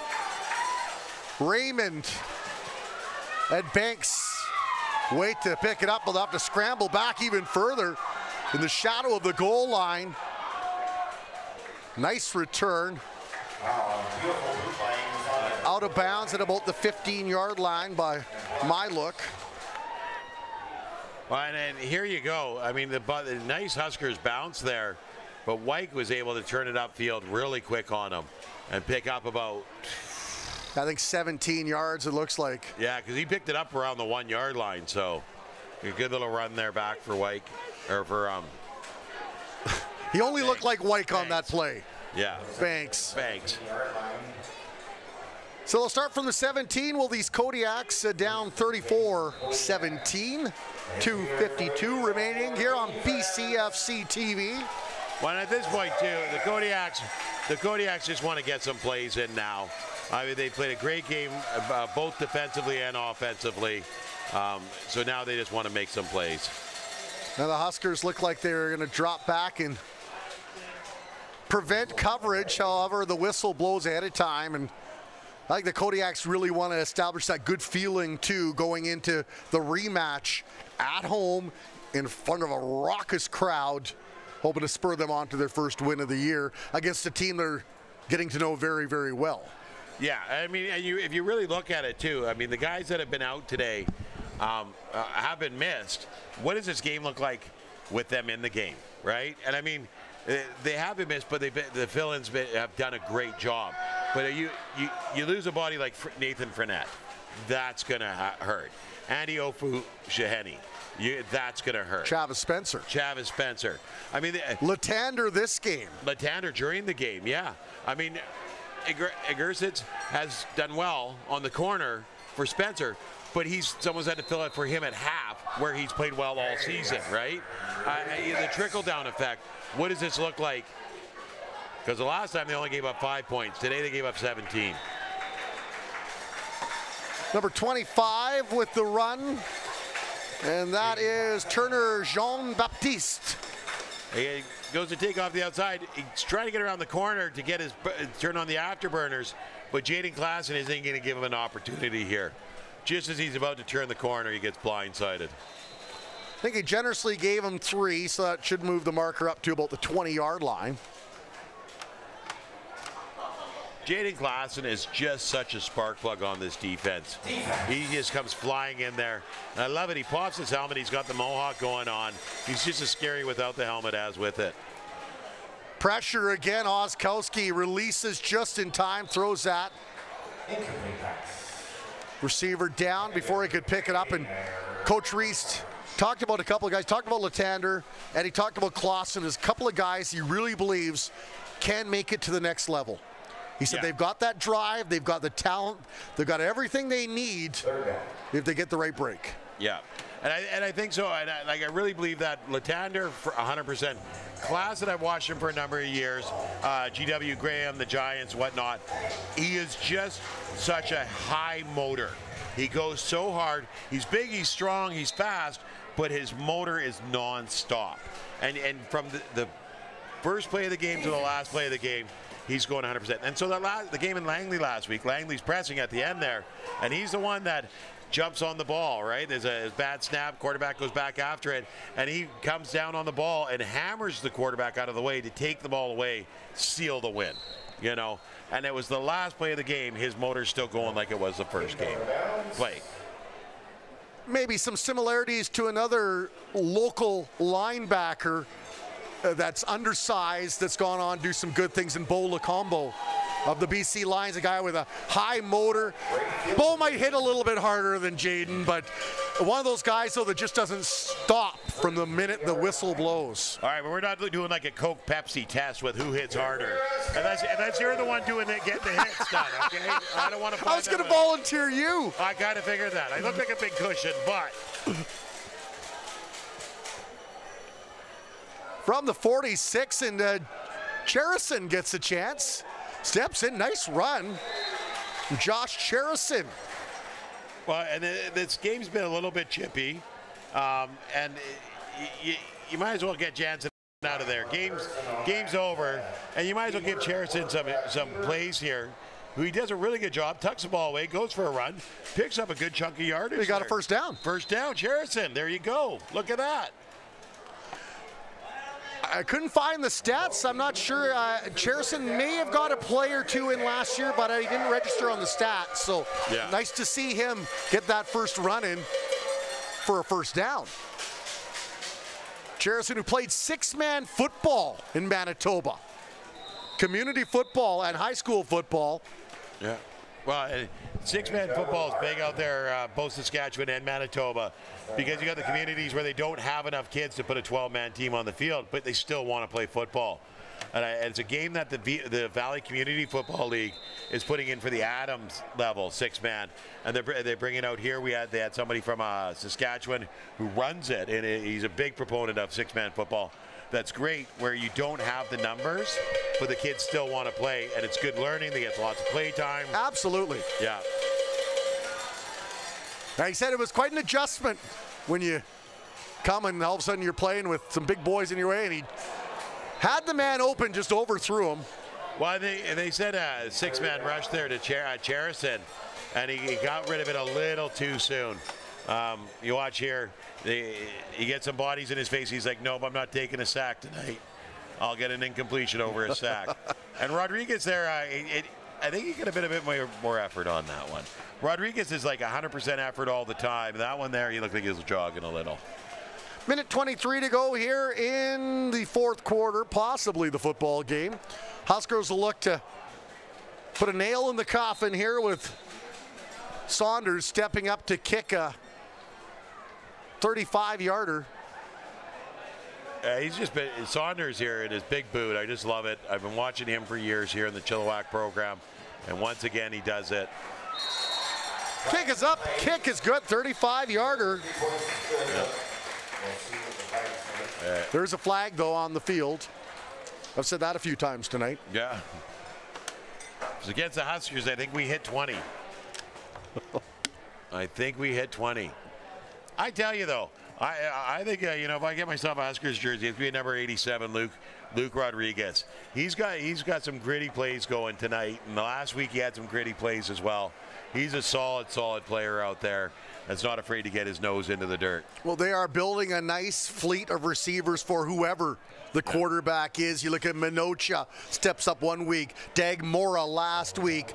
Peyton Lake, Rodriguez. That's four very good receivers the coaching staff can put on the field at any time and have the assurance that something good's going to happen more times than not. Well, you didn't even mention Coronado. And Coronado. I think he's got who got the touchdown. I think he's got 3 on the year, doesn't he? He's got a couple. He's got 2. 2. Okay. 1 in the first game and then 1 again here, both against the Kodiaks. So I think he likes playing Prince George. He didn't have 1 last week? He had some big catches last week. He did. Coronado's another great player. Now, Coronado, I watched him play for Abbey Senior. He played with my son, and he's just a phenomenal football player.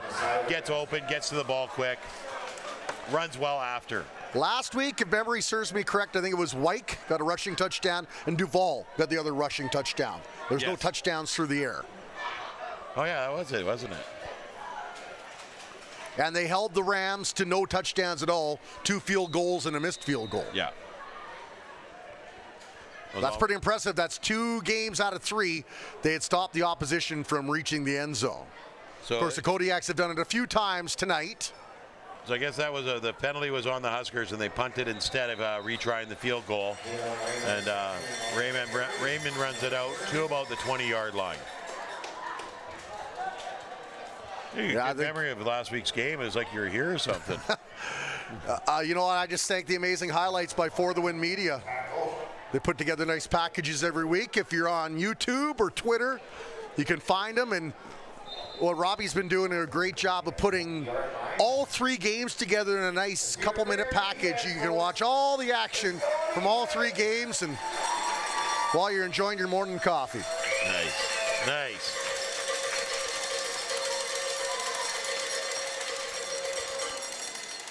Kodiaks Oskowski, there's a screen out wide, finds his man, and then he's taken down. Minute 3 remaining here in the football game. That's Erickson, who's a very, very capable receiver. Oskowski here hits him, and he turns to get upfield.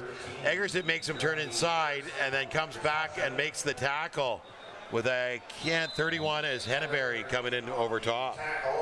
Egerson's moved out to the corner here today. He usually plays half because no Chavis Spencer, so he's moved out to the corner, and he hasn't missed a step. He's really filled in for Spencer there. I've seen Spencer get a couple interceptions. I haven't seen Egerson's get one of those yet. But he's done very well with the tackling, shutting down those big plays, and tackling low. Love seeing that.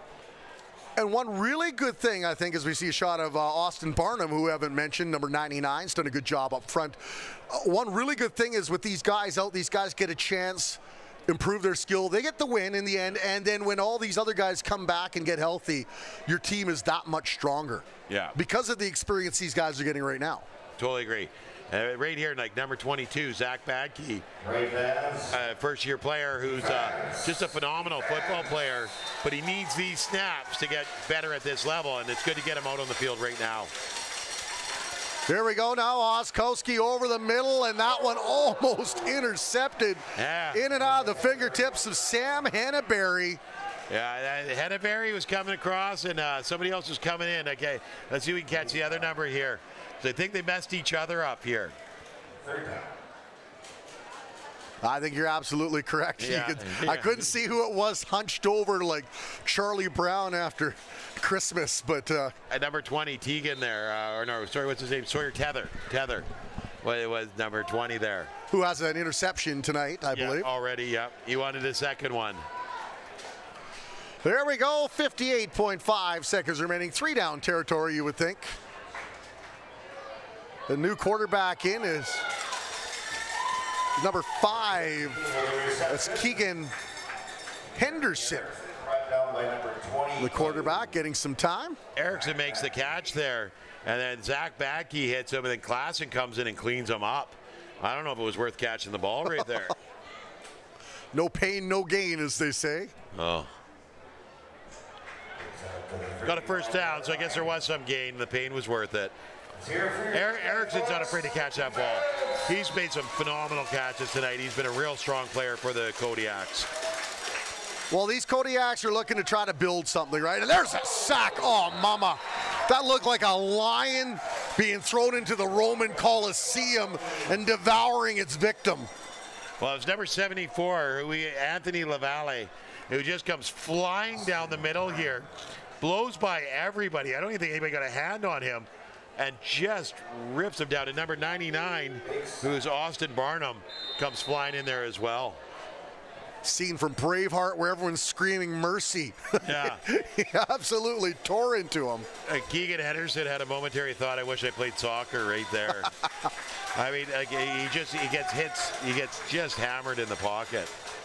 Pressure again, throw it over the middle. Oh, and a nice catch there. Beautiful throw and catch. Number 86, who's Andrew Brown. Andrew Brown catches that ball in stride. Beautiful throw by Henderson. He's done a really good job coming in here late in the game. Drops it in, and I think it was just tough as nails. 21 Egersitz was right there to knock him down. Pass, and that one caught again by Brown, and then he draws the flag. I'm not sure what the flag was about there. It was a late hit. Here we go. Here's a pass. Henderson drops back, throws it again over to Brown, and then face mask, I think. Looked like his head kind of tilted as he was going down. Yeah, let's see if we can catch it on this angle here. Here's the catch. Yeah, I think they're going to call a face mask. It was quick, but it was there. Eggerson's coming across to make the tackle. Kind of hooks the face mask a little bit. There you go. Kodiaks, 13 seconds to go. I say they're going for it. Oh. They want another one. Well, they got a first down here, so I think you're going to see Henderson shooting for the end zone. I would not be surprised if Brown is not his target once again. Huskers don't want to allow another one in the end zone. They'll bring a little heat right up the middle. Henderson steps away. Flag flies, though. Pass goes down. And a member of the Huskers was on the turf, but then picks himself back up again. Another flag on the far side there, too. Came late after the whistle. Anthony LaValle got in there. Went down, got back up. Another penalty, though. So it's objectionable conduct on the Huskers. I saw that one.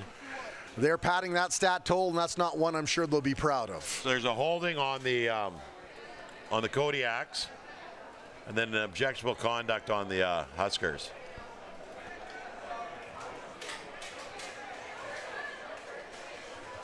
So I think in school they should have different types of math. You got your calculus, you got your accounting, and then maybe penalty math would be a great course to take in school.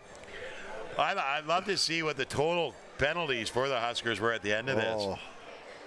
Oh, you can visit the BCFC website. Usually a couple of days into the week, they'll update the stats, and you can amaze yourself. Maybe guess beforehand, start a little, not bingo table, but, where you think it's going to fall, and then see who's the closest and win the prize. I remember one coach. I was an assistant coach on a team, and one coach was a lap for every penalty yard. This would be like a scene out of Miracle with the hockey players skating again and again. And again. Yeah. And that one, I think the Kodiaks. I think the Kodiaks pull. Yeah, that's going to be a. 4.6 seconds to go, and some of these people wanting to beat the Chilliwack rush hour traffic. You have to wait about another second for jumping in their car.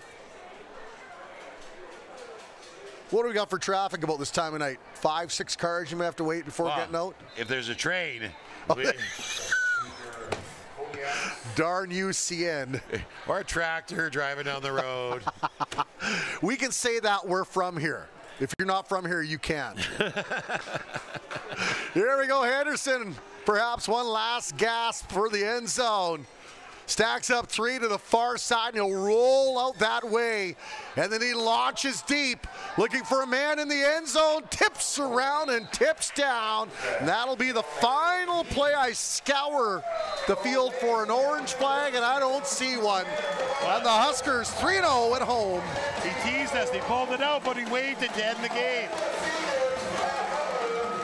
I don't mind that orange flag. Well, the Huskers, on the strength of 3 rushing touchdowns by Reese Wyke, take this game, move to 3-1 on the season.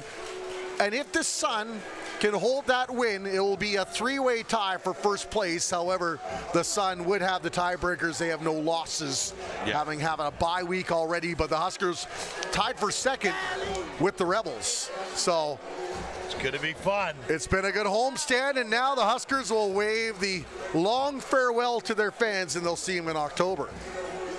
Well, Warren, I guess we'll see you October 1st then. Well, for our gang at For the Win Media, who provided all the great visuals, and for BCFC TV, he's Matt Macri. I'm Warren Andrews. Huskers win. Have a great weekend, folks.